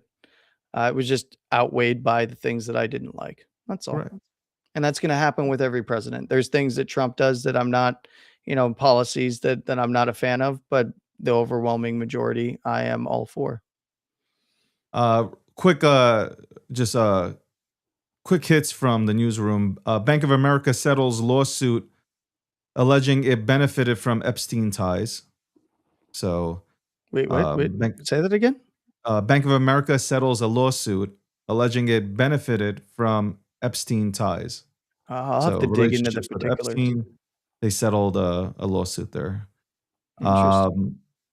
Trump says Iran wants to make a deal and is talking, insists Israel won't use nukes. So this is during the press conference today. Donald Trump said that Iran is looking to make a deal and they're talking, but he definitely insists that Israel won't use nuclear weapons. Donald Trump also today stated that the oil prices, says oil prices falling would rapidly bring down inflation once the current situation is resolved. By the way, also this just in, trading was halted in all contracts on the London Metals Exchange due to an error with the electronic trading platform. Set to resume at 5:30 p.m. Eastern, London time. Yeah, I was about to say Eastern Standard Time. Let's also say that, man, there's a lot of news. Trump on Iran says that they still have some missiles left. Probably about 8% of their missiles left. Says they're desperately looking to make a deal with the United States of America to end this. Trump on gas prices. When this is over, oil prices, inflation will go down rapidly. Trump on gas prices, duration of spike. He says, I don't need advisors. Trump. It was likely the media trying to advise him on that. Yeah. Trump says on Iran's new supreme leader, people saying he's been hurt, others saying he's dead. Dead like a dog. Wait, No, he didn't did say he dead say like a that or dog. did you No, say no, no, that? no, no, no, Okay, no. okay. That's me. I was gonna say, Uh, because man, if he keeps bringing up the dead like a dog over and over again, that's gonna I need to meme it. Trump says that Iran again. It's just repetitive there. One more second here because there were other things. In terms of Trump on Iran, we don't know their leaders, and he doesn't know if they're ready to really step to the table and finally come to a conclusion to end this war. Trump also said not a bullet was ever fired at Abraham Lincoln. I have no idea what that means. IRGC was Yes. claiming that, well, they've claimed to have sunk it multiple times, and no, there was a part of the strike group or package out there surrounding the Abraham Lincoln took down a drone, and because it entered the perimeter. And the way that the strike group spreads out is the destroyers are surrounding there's various types of, there's more than just destroyers, but we don't know what ship actually shot the drone down, but they fired at the Abraham Lincoln and Yeah. it got intercepted. They have a security perimeter that people think it's like, oh, the drone's right over the ship. No, it was like, it was likely many knots away. Senator Paul signals possible White House bid, vowing to champion for free trade, fiscal conservatism against Trump's tariff agenda. Okay. But yeah, you got that. Also, during this charting episode, TikTok went ahead and gave us another warning. The visibility was taken down. I don't know what Landy said, but you gotta love TikTok. Like, I don't know what the hell's wrong with them at all. I have absolutely no clue. All right. I was going to leave you with one last thing. What's up? Go ahead. In 2022, I got you stuck on 2022 now. Yeah, in 2022. I was looking at that, Landy. To be serious, I was looking at charts and I looked at 2022, and there was a specific moment that which we see here, that it looked like we're bouncing off of a bottom, and then it collapses, and then it hits its real bottom, which I believe was what was it, 15.5? 15.5, yeah, on spot. And then obviously went lower on it goes to derivatives. 127. So that's basically what I wanted to touch on, because I'm looking at the way you're breaking down the charts and everything. Felt like throwing in my 2 cents on that. So. Well, what we did last cycle is we of course hit the upper second. I was calling for between 68 to 70. We hit 69. We tried to put in a higher low. It failed to close the higher low, went right into a lower high. And then the big initial move down was big, one giant move down, right? And it bounced. It actually closed underneath the two major moving averages, the 50 and 55. And then it rejected the 55 and then came down to the 100 period and even swung under it, got a nice little close open under it, and then came right back up to the 55 and 50 where they were crossing. And that was about a 12% move down. So the majority of the move was in, right? Yeah. Now let's compare that to now. Where is the 100 period exponential moving average? Well, it's at 42. And at the end of the month, it will close and likely end up at around 48. Again, that's confluent with the areas that I was showing on the weekly, 48 to 50. being the major area of interest by the 377.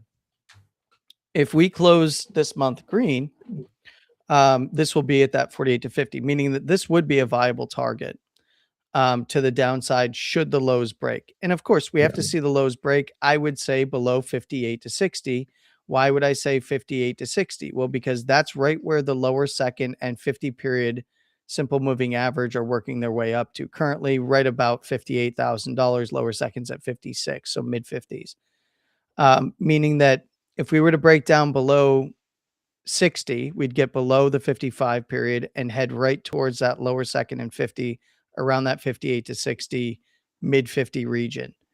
That would be a move of, roughly 8%, 6 to 8% to get there. Majority of the moves over if that was going to be the low. And even if it went to the low to mid 40s, we're looking at a much bigger move, which would be a 20% move, which I'm not totally sold on because Bitcoin's holding strength at the 55. Last time it did not hold any strength at the 55. Last time it got front run and then nuked right through both the 55 and 50 period moving averages. And this time it's using the 55 as a nice bounce point. So if I'm correct and we fail, this is contingent on failing to close weeklies back above 98 from here. And we do move lower, 58 to 60 or mid 50s, around 55 to 56, fair game. Even a swing down below into the low 50s would be fair game. And that would be likely the move that would complete the final low for the weekly, and we'd see the monthly then play out. But the issue and here's what I would like to see. I'm going to tell you what I want to see, David. Here's what I would want to see for healthy structure. I feel like we're going to see something that is going to catch us off guard. There's only one way, because this is an uptrend, right? And then we've broken that uptrend on the monthly by closing below the 74.4. And of course, that area is what's being tested right now. For this to be, and I've mentioned this to you before, the way that this could play out in the most bullish fashion would be, and this is what would catch everyone off guard, would be if this went and took out the all-time high and this becomes a deviation and then it just continues up and does something like, hold on, let's get rid of that. This would be the most bullish setup, would be doing something like this on the monthly and then getting rolling later. That would be the most bullish. And that would be the monthly, like go up, take out the all-time high, make this a deviation, and then put in a higher low and then a higher high and continue on to much higher prices. Yeah. More likely is something more localized, even if it's going to be bullish, would be something like this and get a lower high in the monthly that's a little bit closer around the mid 90s or something like that, and then come down for a higher low, or even sweep the lows for a lower low. And hold on one second. Sweep the lows for a lower low, come in down here. That becomes the lower low that is the macro low, and then we take out a lower high that's closer. This would be the ideal setup right here. Not the most bullish setup of going up and taking out all-time highs and then putting in a higher low. This would be a lower high, lower low, but then you take out the most recent lower high, and then it compresses and then gets massive expansion later on to much, much higher prices. Because in my opinion, if it were to do something like this and take out the all-time high and then come back down, we're waiting a long, long time before it goes up and makes a new all-time high. If it did something like this, it'd be a long time. When it did, it would be explosive for a very long time, but it would be a long time before we saw it. I'm laughing because the people that are good with, trading and taking profits, they wouldn't mind it at all. I would prefer that price stays stable for I get that. Yeah. So like if you look at it from both angles, right? If we go the route that, you'd like to go ahead and see, Yeah, you can Yeah. accumulate in DCA. I DCA all the time, right? So it's just like, okay, and then wait patiently as it moves upwards. But then, Yeah. like, if you were to move upwards now, like if the structure begins to move upwards and it goes violently upwards, like there are people that are veterans here that would take advantage of that and and make really good money by that Oh kind of yeah. move. So, I mean, well, I can basically say like any veteran will, anybody who's been in the market for a while will go ahead and do pretty good, regardless of whichever scenario goes ahead and plays out. Um, I'm just happy right now that it seems like you know the crypto industry, is happier today. Yes. There's a different feeling. There's a more bullish feeling after this weekend of you know, watching Bitcoin hold this area, and it's just nice to see. That's all. Whether it holds, not, I think what I really do believe. I think if we can hold these areas right, and then we were to hypothetically go to 50s or into the 50s, I think people would take it well. Yes. I But think if you slide back 3 months ago, I don't think so. well, Bec- because people were here's why. Because This is showing signs of life. That's basically what I'm trying to yes, say. It's like it's but showing signs of life. It's showing that like this shit isn't dead, right? And especially for new people, right? That's who I'm really hitting. I'm yeah, hitting people that but remember are the psychology that was being put out there, right? The psychology at the highs was when we broke down to specifically around the 80K region, we went into and we broke the uptrend, right? Off of the highs.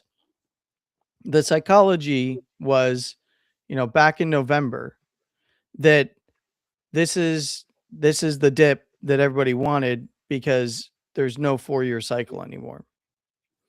And they completely blinded themselves to the fact that we have a very large holder group that still adheres to the 4-year cycle.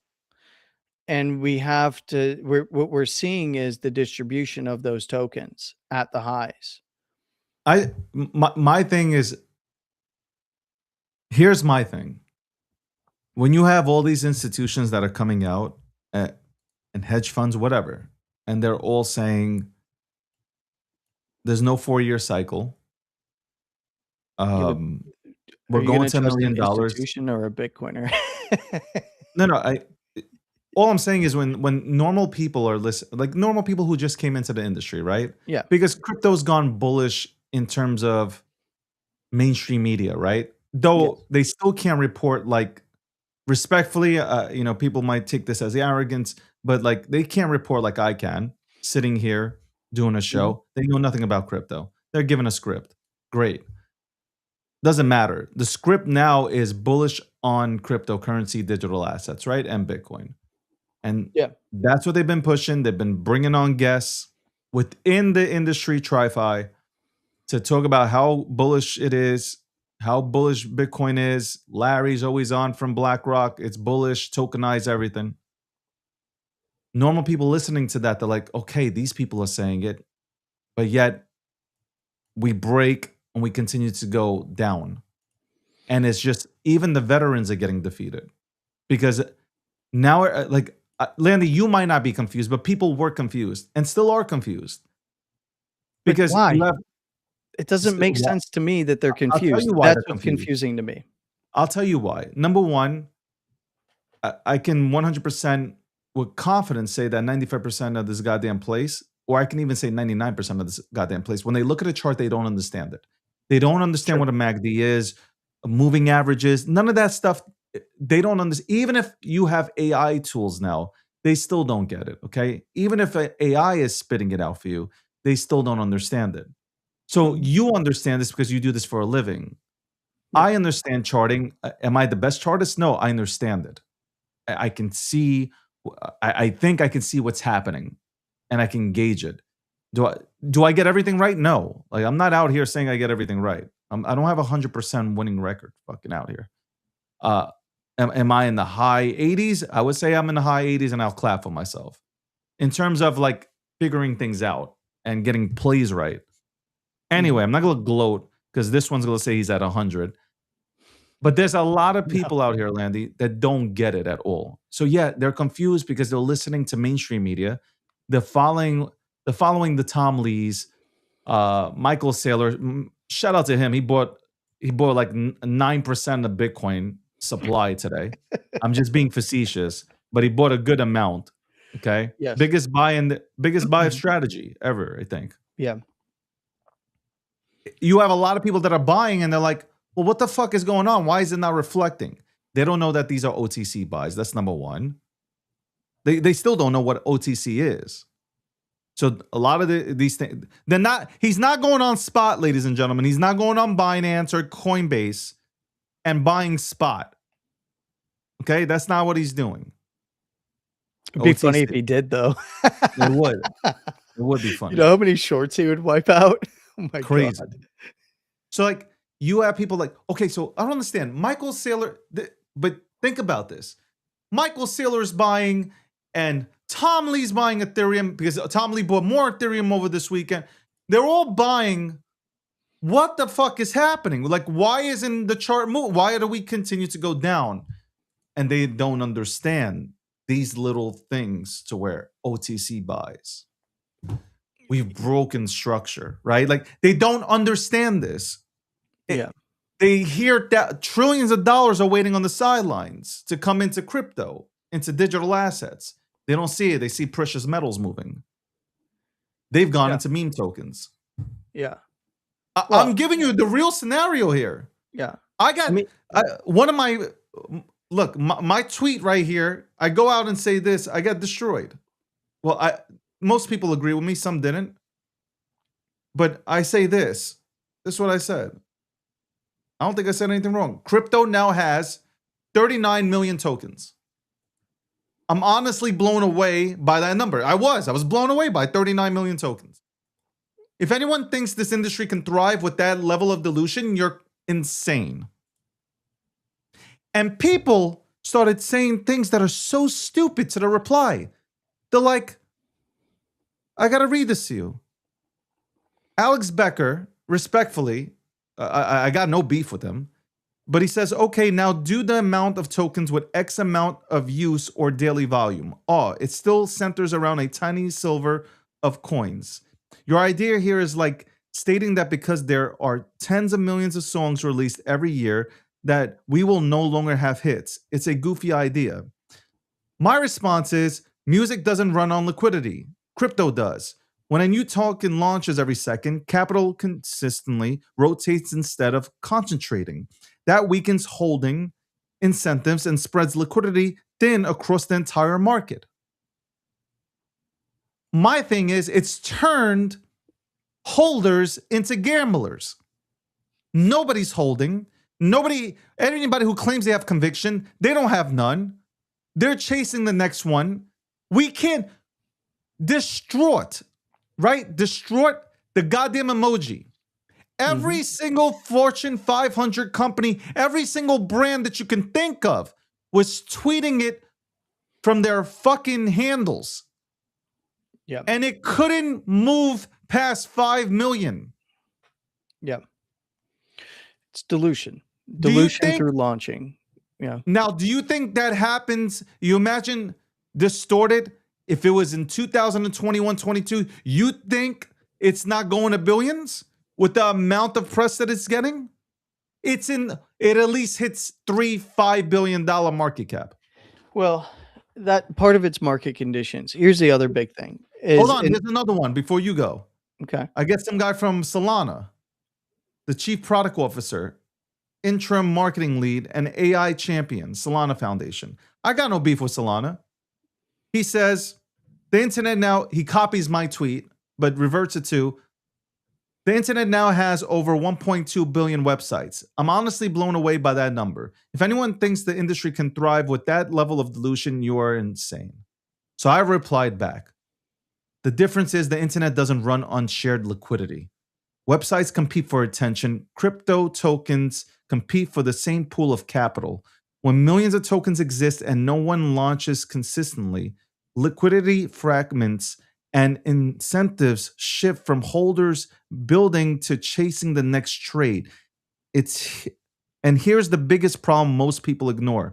Why would serious capital, VCs, or large investors deploy into a market where attention lasts for 24 minutes? We've seen Fortune 500 companies, and I said it earlier, tweet about things like destroyed it, right? And the entire run dies in 24 hours. A cycle or two ago, the level of attention, why can't it open up? The level of attention could push something to a $500 billion market cap. Today, it barely survives a day. That's not a healthy market structure. I don't know what I'm saying wrong here. There's too many cryptocurrencies. 39 million is probably just the official number. It's probably more than that. So you have 39. Okay. Yes, I understand. 95% of them to 99. Let's go 99. Don't have liquidity to them. But they all came out and drained. Do you understand? They drained. They stretched the liquidity band. Yeah, because and to Attention I get where it's all they're over the coming place. from, right? Just like you do. But the problem is because liquidity rotates, when you have this amount of when you have a large volume of tokens, that liquidity that's rotating is just rotating from one thing to another, like you said, chasing the next big thing. And when everything is the next big thing, you get liquidity rotating over and over again. And, you look at the win rate off of, launches, and it's something insanely low in terms of winning off of a lot of these launches, right? Like it's like 1% to 2% of people actually make money, right? So, and then where does that money go? Right? Where did all the fee generation from Pump Fund go? Did it go back into Solana? No, No. $1 billion Pump Fund made. I can name out all these things that have made billions of dollars or multi-millions, Yeah. and nothing went back into the ecosystem. Yeah. So So you it have, was extracted. and plus add this into the mix. Add this motherfucker into the mix. If you have retail that has money, I've said this before. They don't understand crypto. They know what Bitcoin is. They might know Ethereum. And they maybe heard of XRP and Solana. Let's throw those four in. Everything else, and even that, even naming those three besides Bitcoin, they don't understand what the hell they do. You can't tell me that people are looking into crypto and saying, I know that brand, I fuck with it. They don't. They've never used any of these brand products. The same people that are giving you these arguments, though, about the internet and websites and stuff like that and music, well, they fail to remember that what caused the dot-com bubble, right? It was the last mile problem that really caused it. But you had a launch of a new internet-based company and new websites just exploding constantly.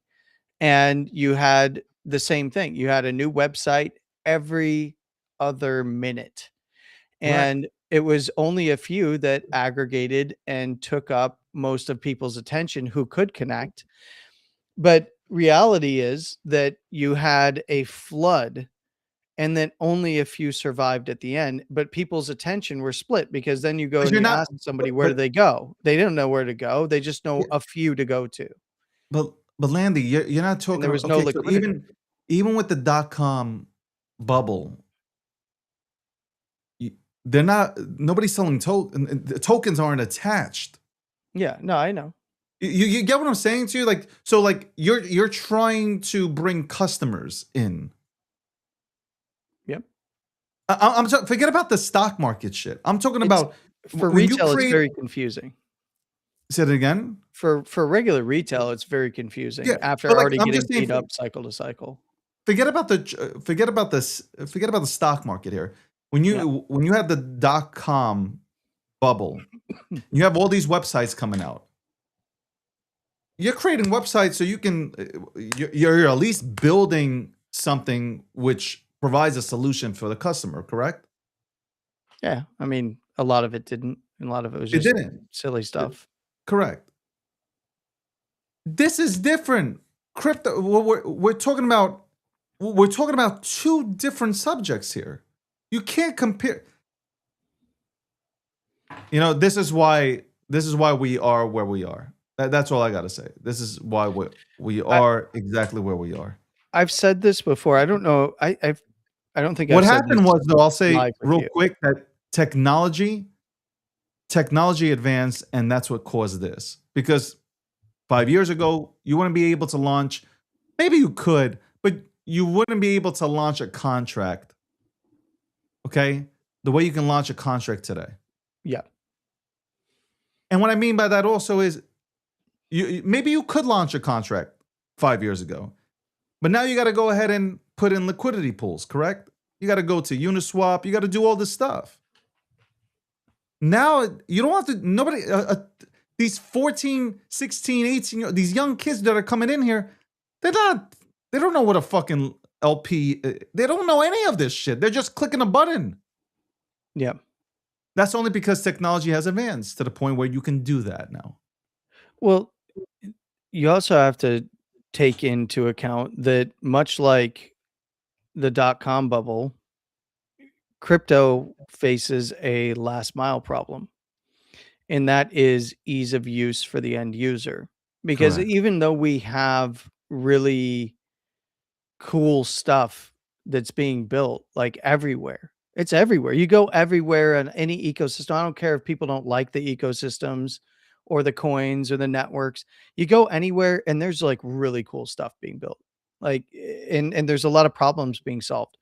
But at the end of the day, it's not easy to use. You have to know how to use these things. There's good platforms that can get you in, but then doesn't work with this other thing that you might want to do because then you have to go to a different network or that wallet doesn't support something or Yeah.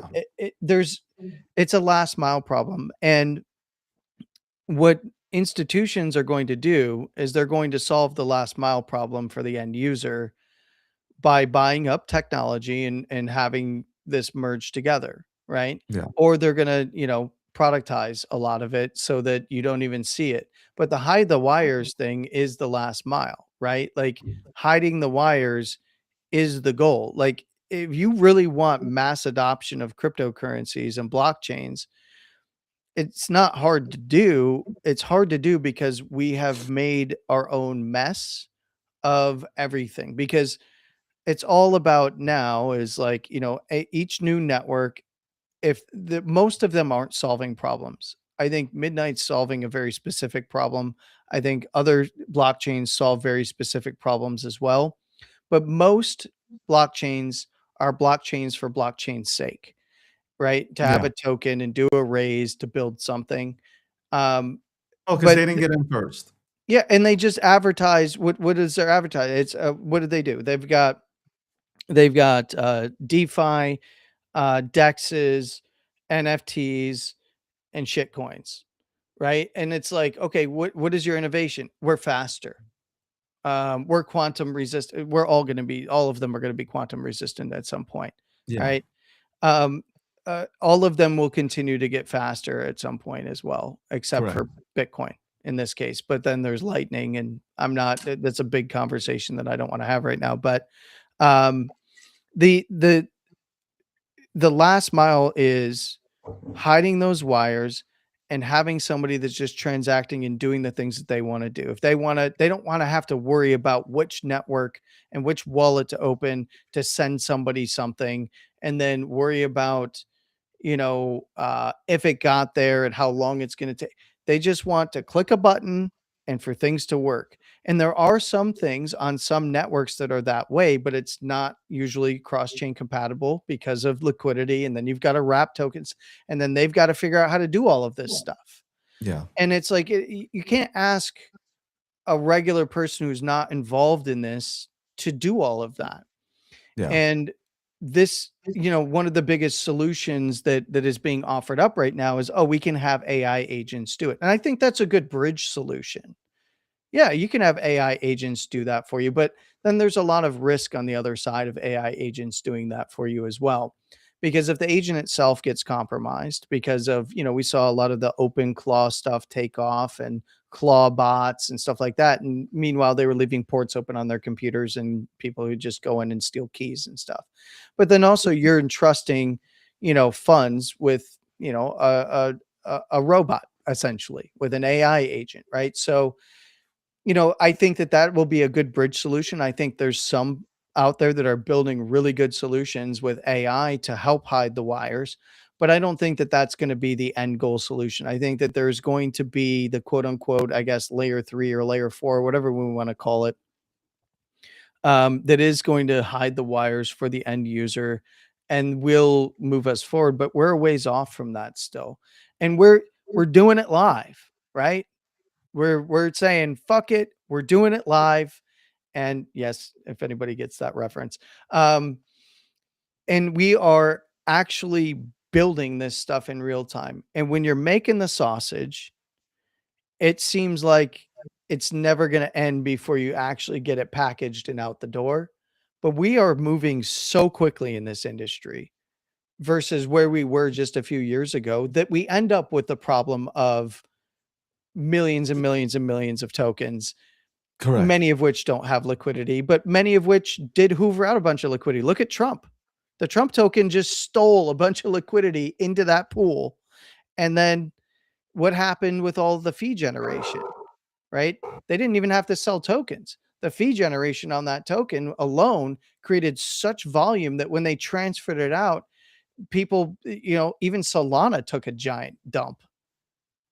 So, and it hoovered up liquidity from other tokens that were billion-dollar assets, right? So, and that rotation and chasing that we see done in this is a problem, and it is that next new shiny thing, that gambling mentality, but that will take a backseat sooner or later, and we will see the industry move forward in a very big way. And it's going to be the really, it's going to be these builders that get really good product to market that either build it out themselves, like I really like Hyperliquid, or you're going to see them get purchased for their tech, right? And that's what a lot of people are aiming for right now, is they're trying to get purchased for their tech. Yeah. Listen, a lot of these L1s, L2s, whatever, man, they just came out. They're faster. Nobody's building on them. How many of them are begging for meme tokens to come on their networks and build on them? I see it all the time. I can name you respectfully. Justin Tron built, SunSwap to have memes come onto his platform because he And believes. Sunpump. Yeah, I mean, like Mhm. they all came out with something because you see, people can talk shit about They memes, wanted the right? But liquidity.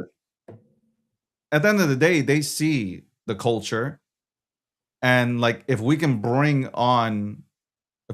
memes onto our platform, then we can go ahead and build a user base. So that's what Solana did. And there's nothing wrong with that either. I don't know why nobody wants to acknowledge it. There's nothing wrong with, hey, they saw an opportunity. Ethereum wasn't taking it on. Ethereum, Vitalik was kind of like, hey, like I really don't care about this ecosystem. I don't care about this sector of crypto. I think it's all crappy. Okay. Solana took it on because you'll convert these people in the future into, the longer they stay, you'll convert them into possibly buying Solana, just plain Solana, or buying And now Ethereum, or Solana's buying moving to Bitcoin. RWAs, right? Solana is an ecosystem that has a ton of RWAs and stock token stuff going on. Like people don't pay attention to it, but it's happening. It's But good income. every single top 10 chain except Ethereum for some reason, wants to embrace the memes. At first they didn't. At Yeah. first, look at Charles can say it to you, like 2 years, 3 years ago. Charles from Cardano. Like I told him, like memes are relatable. They're just way more relatable than the coding that people talk about. And then all of a sudden, he started to embrace the memes because he understood it. He understood the meme economy. I'm not Yep. talking about the zombie tickers. I want to clarify this for everybody. I'm not talking about shitcoins. Let me reframe that. Because my Well- Bitcoin friends are not going to be happy with that. Okay, I'm not talking about zombie tickers. Okay, I'm not talking about the scratch off tickets that come out and they're done within like 2 minutes. I'm not talking about that. I'm talking about taking memes that are relatable, people know outside of Web3 that make somebody feel some sort of way, and whether it's on chain or not, and people start collaborating, and there's a team behind it, and they're pushing content, and now you have people that come on and buy a bag of it, and now they're around for 3-4 weeks. Now they understand what Bitcoin is. Now they know what an RWA is. I can keep on going, but like through memes, it just simplifies our industry. And then months from now, they're hardcore Bitcoin maxis because I've seen it. I've seen people that were hardcore memers turn into hardcore Bitcoin maxis because they're like, hey, great that are on board of me, but I'm all about that Bitcoin life. I've seen it. I've had friends who have played with memes or entered through memes that are now strictly just Bitcoin and Bitcoin only. And that's it. And that's fine. But again, memes are relatable. Bitcoin was a meme, respectfully. When it first came out, Bitcoin was a meme.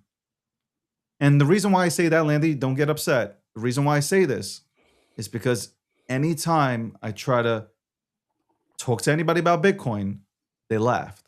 And they weren't laughing because I couldn't explain Bitcoin. They were laughing because they're like, you must be crazy. And they looked at it as a meme from that perspective.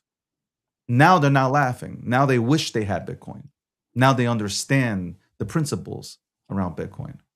So that's where I go when I say that in the beginning it was a meme. I mean, in terms of narrative, but if you're a network, you're not a meme, right? If you have a network, you get what I'm saying too. I'm not yeah, saying. no, I understand what you're saying. I'm not I saying it was just have to started as say a meme. it to so that I can Yeah. keep this Bitcoin crown on because somebody will try to rip it off. It wasn't started as a meme. I'm saying that the population saw it as one. They saw it as yeah, and then it got painted almost immediately after it got painted as It's such a touchy criminal subject. coin. But Yeah, we have to acknowledge that with like we understand there was a network built and we understandable. I'll But tell you the way that I look at it. outside perception. I'll tell you the way that I look at these things. Prior to having and memes have always been a part of crypto in general, and I would say memes were part of the cypherpunk um, movement in general because they were also heavy memers as well. Memes have been around long before crypto, and they will be around when we have things when we don't even call these things crypto anymore. When we just call them what they are by their name, right? And not even reference the blockchain portion of it. But I look at it this way. A lot of these networks, once they started to hit speed, they're built out on the tech side of things, which is tailored towards investors, right? Not retail. They're tailored towards large money, right? Big money. Come in and invest in our network. Come in and start mining, which costs a lot of money. Come in and stand up, nodes and you know, and validators, right? And that costs a lot of money. Yeah. Memes, so it's more for investors from the tech side of things and the innovation side of things. It's for investors. Memes are for retail, right? And they're two completely different psychologies, right? Um, Retail likes to gamble on things. Retail likes to take higher risk on things. Retail doesn't necessarily give a crap about the longer term. In some cases they do, but in most cases they don't. And they want to ride with the latest coolest thing is. And they also don't really care about the technology. Is it going to make me money? Okay. If not, Well, and I'm not going to get it. They're not in the investor mindset is what I'm trying to point out here. And they're not necessarily looking at it from the technological point other than this enables me to do this thing, which is go and gamble on this, fart coin or something. I don't know. Yeah. Which, did well. It had a great run, right? Pepe had a great run. These things will be back. They will move, right? And this is something, I saw the clip and I shared the clip that you put out there when we were talking about this last time. When we start to see a market structure shift for Bitcoin, what are you going to see go wild? You're going to see the memes go wild first before anything. You'll see like methodical movements with Bitcoin across the majors, but memes will go wild again. You're going to see that. That's going to be the sign when you actually see major liquidity coming back into memes. When Bitcoin does its market structure shift into a bull market, memes will run with it. And you'll see that by and large, even though majors will move up as well, memes will outperform to an extent, just like they did off the lows in 22 coming into 2023. I maintain that. I've watched it now, even when the smaller movements of Bitcoin on the downtrend here, the smaller movements, memes start moving again, like immediately with Bitcoin. And then the other majors are lagging behind a little bit, but still in the same general direction or look as Bitcoin. And that's something that I think is going to be important to watch when we do start to identify a macro low for Bitcoin. I appreciate you, Landy. You're the GOAT when it comes to TA. Well, I appreciate you, David. Thank you for having me on as always. We'll be back from 12 p.m. to 2 p.m. Eastern Standard Time, Monday through Friday. I'll finish this off, but we'll go to a commercial break here. But Landy joins us every day at 12:15 p.m. Eastern Standard Time. That's right, 12 p.m. Eastern Standard Time. Landy, I'll talk to you later. Thanks, David. Take care. Landy breaking down the markets. Landy breaking down markets. Landy is great at breaking down markets and having a good conversation. Having a good conversation with Landy. I always have good conversations with Landy. We sometimes agree to disagree, but for the most part, I have great conversations with Landy. Unlike others that probably wouldn't answer this question, I'm going to answer one question that this guy Beast in the TikTok room has a hard on for. I will answer it. My TikTok account, forget my Twitter account, forget my other social media accounts. My TikTok account is primarily political. It has nothing to do with crypto. I just recently started doing crypto. So you have a bunch of people that have followed me for a very long time for just political views. And that you can check out by videos. You can go check out my clips on my videos and you can go ahead and see, obviously, the enormous following that I have from the political side. Now that I go crypto, it is, number one, obviously, a lot of the political folks, and shout out to my audience from the political side, not into crypto. Just not a thing for crypto. But hopefully, slowly, that'll change. But so, I have a hard time here on TikTok.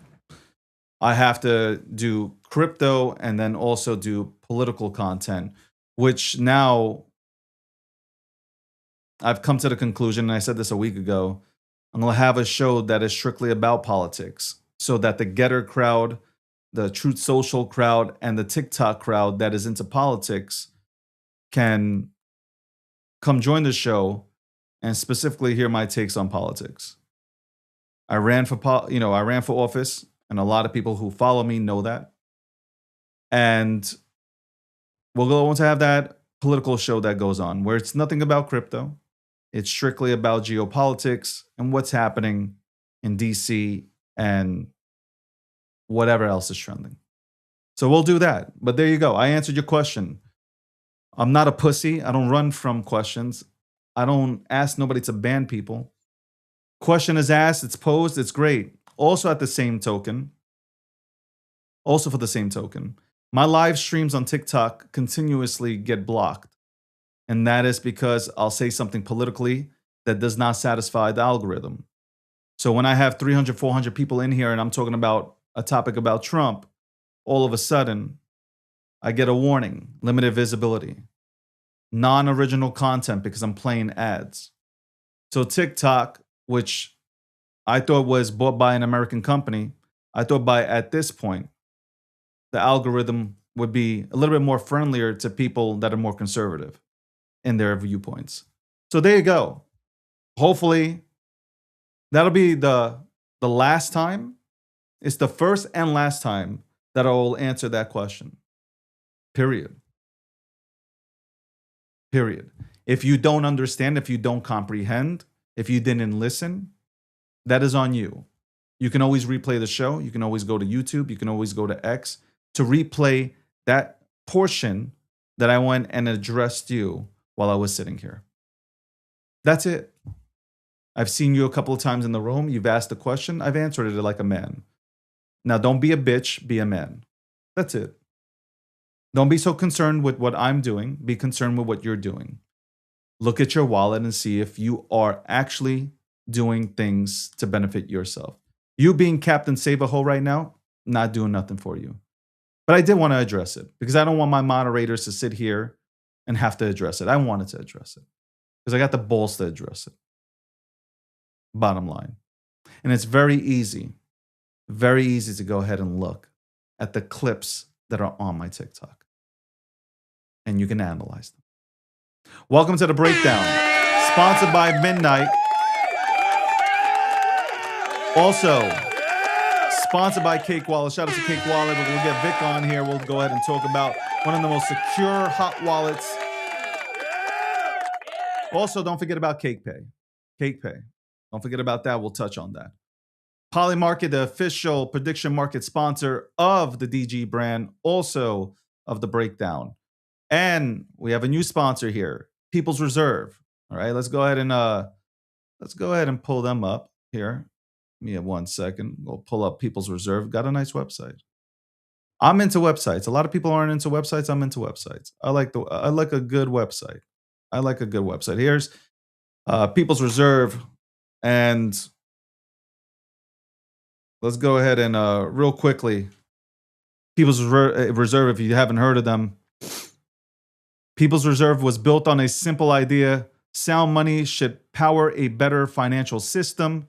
Too often, traditional finance focuses or forces people to make a choice. Keep your savings for a long term or give them up just to access liquidity. At People's Reserve, they believe, we shouldn't have to choose. By combining proven financial tools with innovation of Bitcoin, People's Reserve creates products designed to help people protect their capital while still unlocking liquidity and opportunity. Using Bitcoin as high quality collateral, individual businesses and institutions can borrow, earn, and grow their wealth without giving up the long-term value of their savings. People's Reserve is built for the future where sound money works for everyone. So there you go. That's just to explain, obviously, like I do with all the sponsors that come on here, just to explain the new sponsors that are coming on to sponsor the DG brand, along with The Breakdown and other shows that we will be having. Podcast. Still, we got stuff for the podcast. It's about making sure that it comes out right. Make sure that it comes out looking fantastic. Also, the two shows, besides The Breakdown, the two shows, the crypto show and the political show that will be coming out. All airing on the same channels, but the times to be determined. I think it starts in April. I think in April we'll go ahead and start it, where we can have political folks on and we can have political conversations. Same thing with crypto, but we already have that in crypto, right? We already have some of the most notable names coming on to this show to discuss crypto. So, hold on 1 second. I charged up my phone. I'm gonna charge up my phone.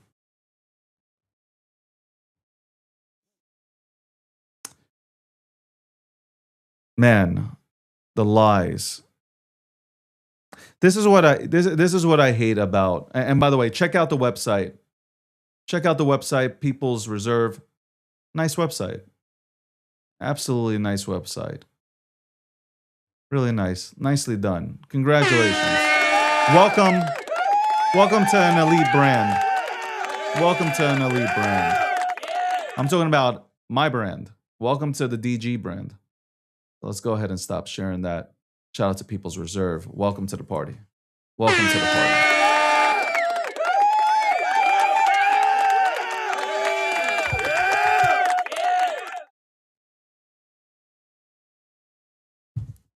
Ten years ago, I would address and undress a person like this in the TikTok chat. Maturity hits. And it's just like, hey, I needed to address that because I think I've said it so many times. My TikTok account is purely a 100% political account, which as of recently, I said, you know what? I want to talk crypto on here. And people that follow me on TikTok, they're MAGA people. And a lot of them are Democrats that don't like my takes. So in combination, we have that. So at the end of the day, it's very hard to go ahead and talk to an audience. Almost 500,000 people follow me on TikTok. And it's not for crypto. It's just for political, literally for political takes. I have some of the coolest cats in the political game that follow me on TikTok. Twitter is different. Twitter is where I built my entire crypto financial reputation. That's where I built it. So it's definitely, you know what? A lot of people don't like to address these things because they're scared. Why be scared? And PR agents and comms would tell you, don't address it, let it go by. I think if you address it once and you smack somebody upside the head, and you don't block them, you just leave them in the room so they can enjoy your success, it's okay. I think you address it once and you move on. That's it. You can address it once and you move on. That's it. Moderators, I don't want you to block him. I want him to exist. And I say this all the time. I want people who don't like me, who make up lies about me, to watch every single day, who slander. Stay here, watch me, because there's nothing that's going to stop me. I will continue to level up. We have phenomenal things in the works. There's nothing you can do to stop it. Just watch and enjoy. And maybe it'll be a miserable day for you. Every single day will be miserable. Can you imagine? It's 2:40 p.m. Eastern Standard Time. And you walked in to my chat. You walked into my chat. And you walk in every day to my chat to say the same thing over and over and over and over and over again. I'm in your head rent-free. That's it. I'm living in your head rent-free. And I want that. I want more of that. I want more people like that coming in here. Also, if you are a TikToker and you do live stream, you understand what happens when, do I have to screenshot it? To where every single time I go live on TikTok, not say every single time, once or twice out of the week that I'm on TikTok, I might not get a limited visibility restriction on my stream. Okay? I might not get it. But when I get it, that's it. Done. So we entertain the audience that is here. Even if one person showed up, I'd still be okay with it. Even if one person showed up, I'd still be fine with it.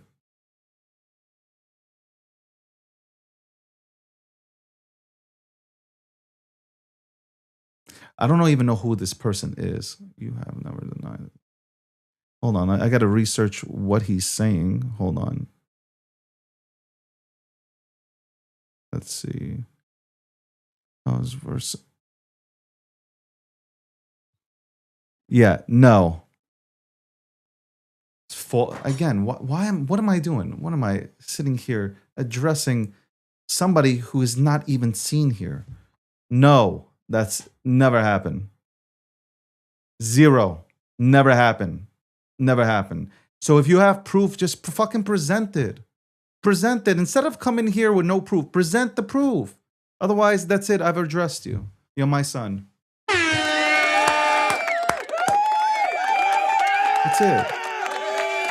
I'm fucking sitting here for fucking 10 minutes addressing this fucking coward while nobody else would ever address you. I'm sitting here addressing you.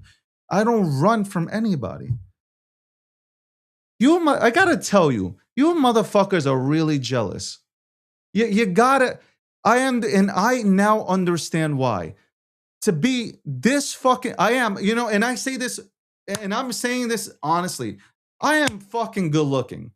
You got a bunch of people that are ugly as shit on the microphone, okay? Made for radio. I can do radio, but I don't need to do radio because I can get on a camera and look good. I don't even have to say anything and look good. I don't have to say anything and I look good. Period.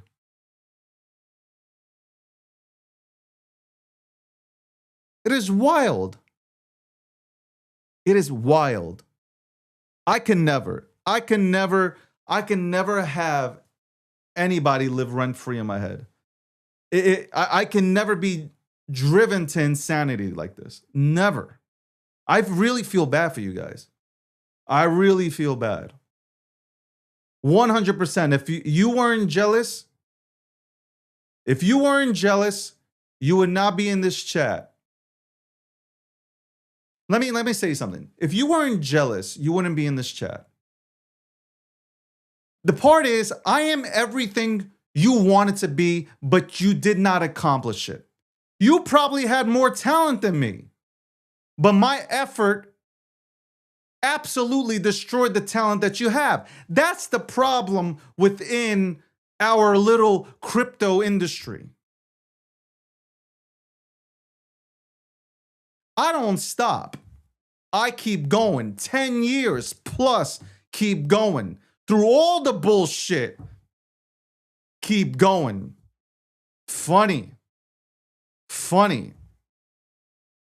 Major corporations don't share the opinions of you, somebody who hides behind a PFP, while I am out here face to face with every single individual that tunes in every single day.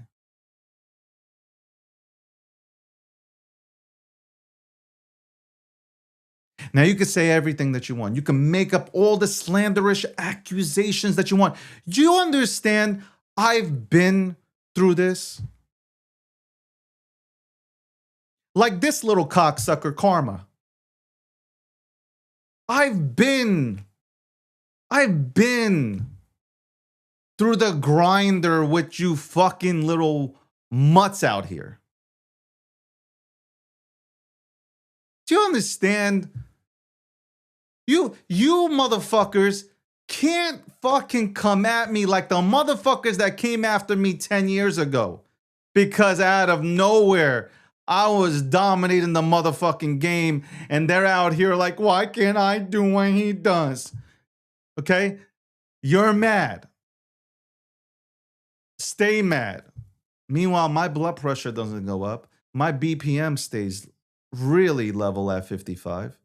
I'm chilling, I'm cool. So yeah, I have a problem. I'm a good-looking individual who knows cryptocurrency, who knows finance, who ran for office, who knows political or knows how to touch on political topics, knows geopolitics. I know math. I finished school. I speak well. I can articulate my viewpoints, and it hurts you because you still live with your fucking mother, or you live with granny. And again, I am everything you wanted to be, but you couldn't be because you couldn't put forth the effort that I put forth to get right here. That's it. Bottom line.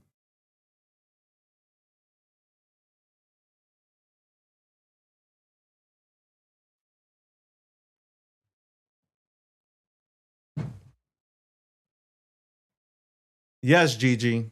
Sometimes you gotta smack a bitch. Okay? And that's not gender specific. Because there's more males that are bitches. Okay? That the word bitch should be affiliated with some of the males within this space.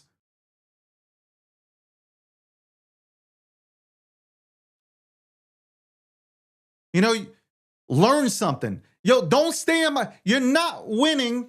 You're not winning by trolling me. I am from New York. I am a bigger troll than you are. If I want to troll, I will hurt you and your entire bloodline with the shit that I can say. It will have your ancestors rolling in the grave, hurting. If I want to. If I only want to. Instead of you, I would never be in somebody's stream that I don't like. I would never participate in a stream that no, if it's not making me money, I'm not on that stream. If the space ain't making me money, I'm not on that stream. If that chat ain't making me money, I'm not on that stream. I'm not on that telephone phone call. Hello? Who's this? Oh, you have a proposition. Let me hear it. What? Goodbye. Not making me money. I'm out. I'm out. If it ain't making me money, I'm out. I slammed the goddamn fucking remote so hard. Hold on 1 second. The hell, man? I just smacked it so hard, man. My monitor turned off. My monitor turned off. Yeah, don't get confused. Okay. Okay there, buddy. Thank you very much for saving everybody. Anyway, welcome to the breakdown. Episode 683, sponsored by Midnight, sponsored by People's Reserve, sponsored by Cake Wallet, sponsored by Poly Market. More to come, more shows to come, more me and more of the clips of me circulating all over the place. Again, if I don't get on this phone unless it's money. I don't get on any conversations anymore unless it's money. I want money. You want to book a session with me, you're paying money. I'm doing it like the big guns are doing it. Fortune 500 companies. You ain't gonna talk to anybody without you ain't talking to anybody with any brand or relevance without first of all, you're going through 9 different people to make sure that you're the right guy. And not wasting my time. I'm already done with my show. I'm done with my commitment.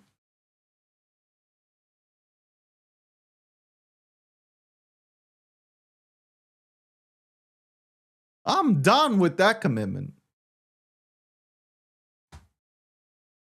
As for what's happening you see how I can transition real quick. As it comes to the war, I think the operation/war will be done relatively shortly. I really believe that. But what this operation has exposed is the fake ass influencers from the political world that were all about MAGA, all about Republicans, all about conservatives. They showcase who they always were, and that was full-blown radical left or just flat out crazy liberals. That's it. 100%. That is it.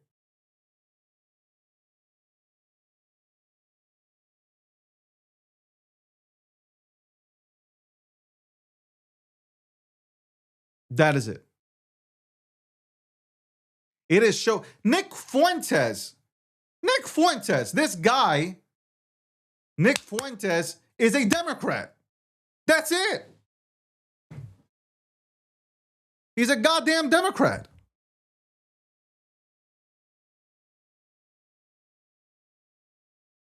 All these people that have gone after Trump, they weren't MAGA to begin with. Tucker said MAGA to get a base. Kelly, same thing. All these people weren't really about the MAGA life. They used an excuse of an operation in Iran. They used the excuse of Trump going out to Iran and finishing a war that Iran has started 4 decades ago. That's what they're using. An excuse. An excuse. That is it. Bottom line.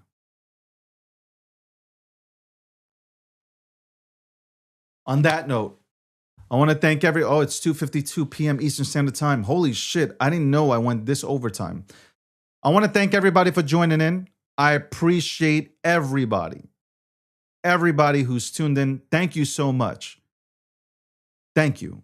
I will be back here tomorrow and the next day and the next day and the next day to go ahead and talk about obviously finance and also political topics.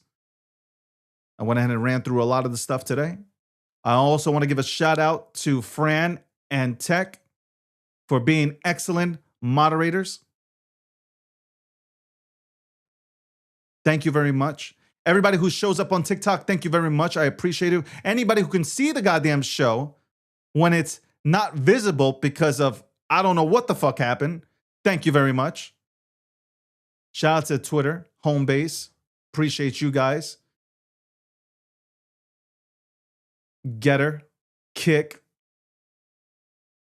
There's more things to come. Truth Social. I'll be back tomorrow. I might do a pop-up show tonight. I don't know. But what I'm trying to do is I'm trying to go get myself that haircut that I've been trying to get for the last 3 weeks.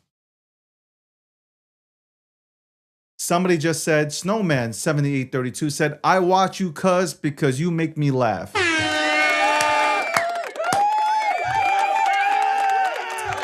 And on that note, I love you all. I hope you guys, even the haters, I hope you guys have a wonderful day and an even better tomorrow. That's my boy, Big Unk, who always says that as he gets off his podcast.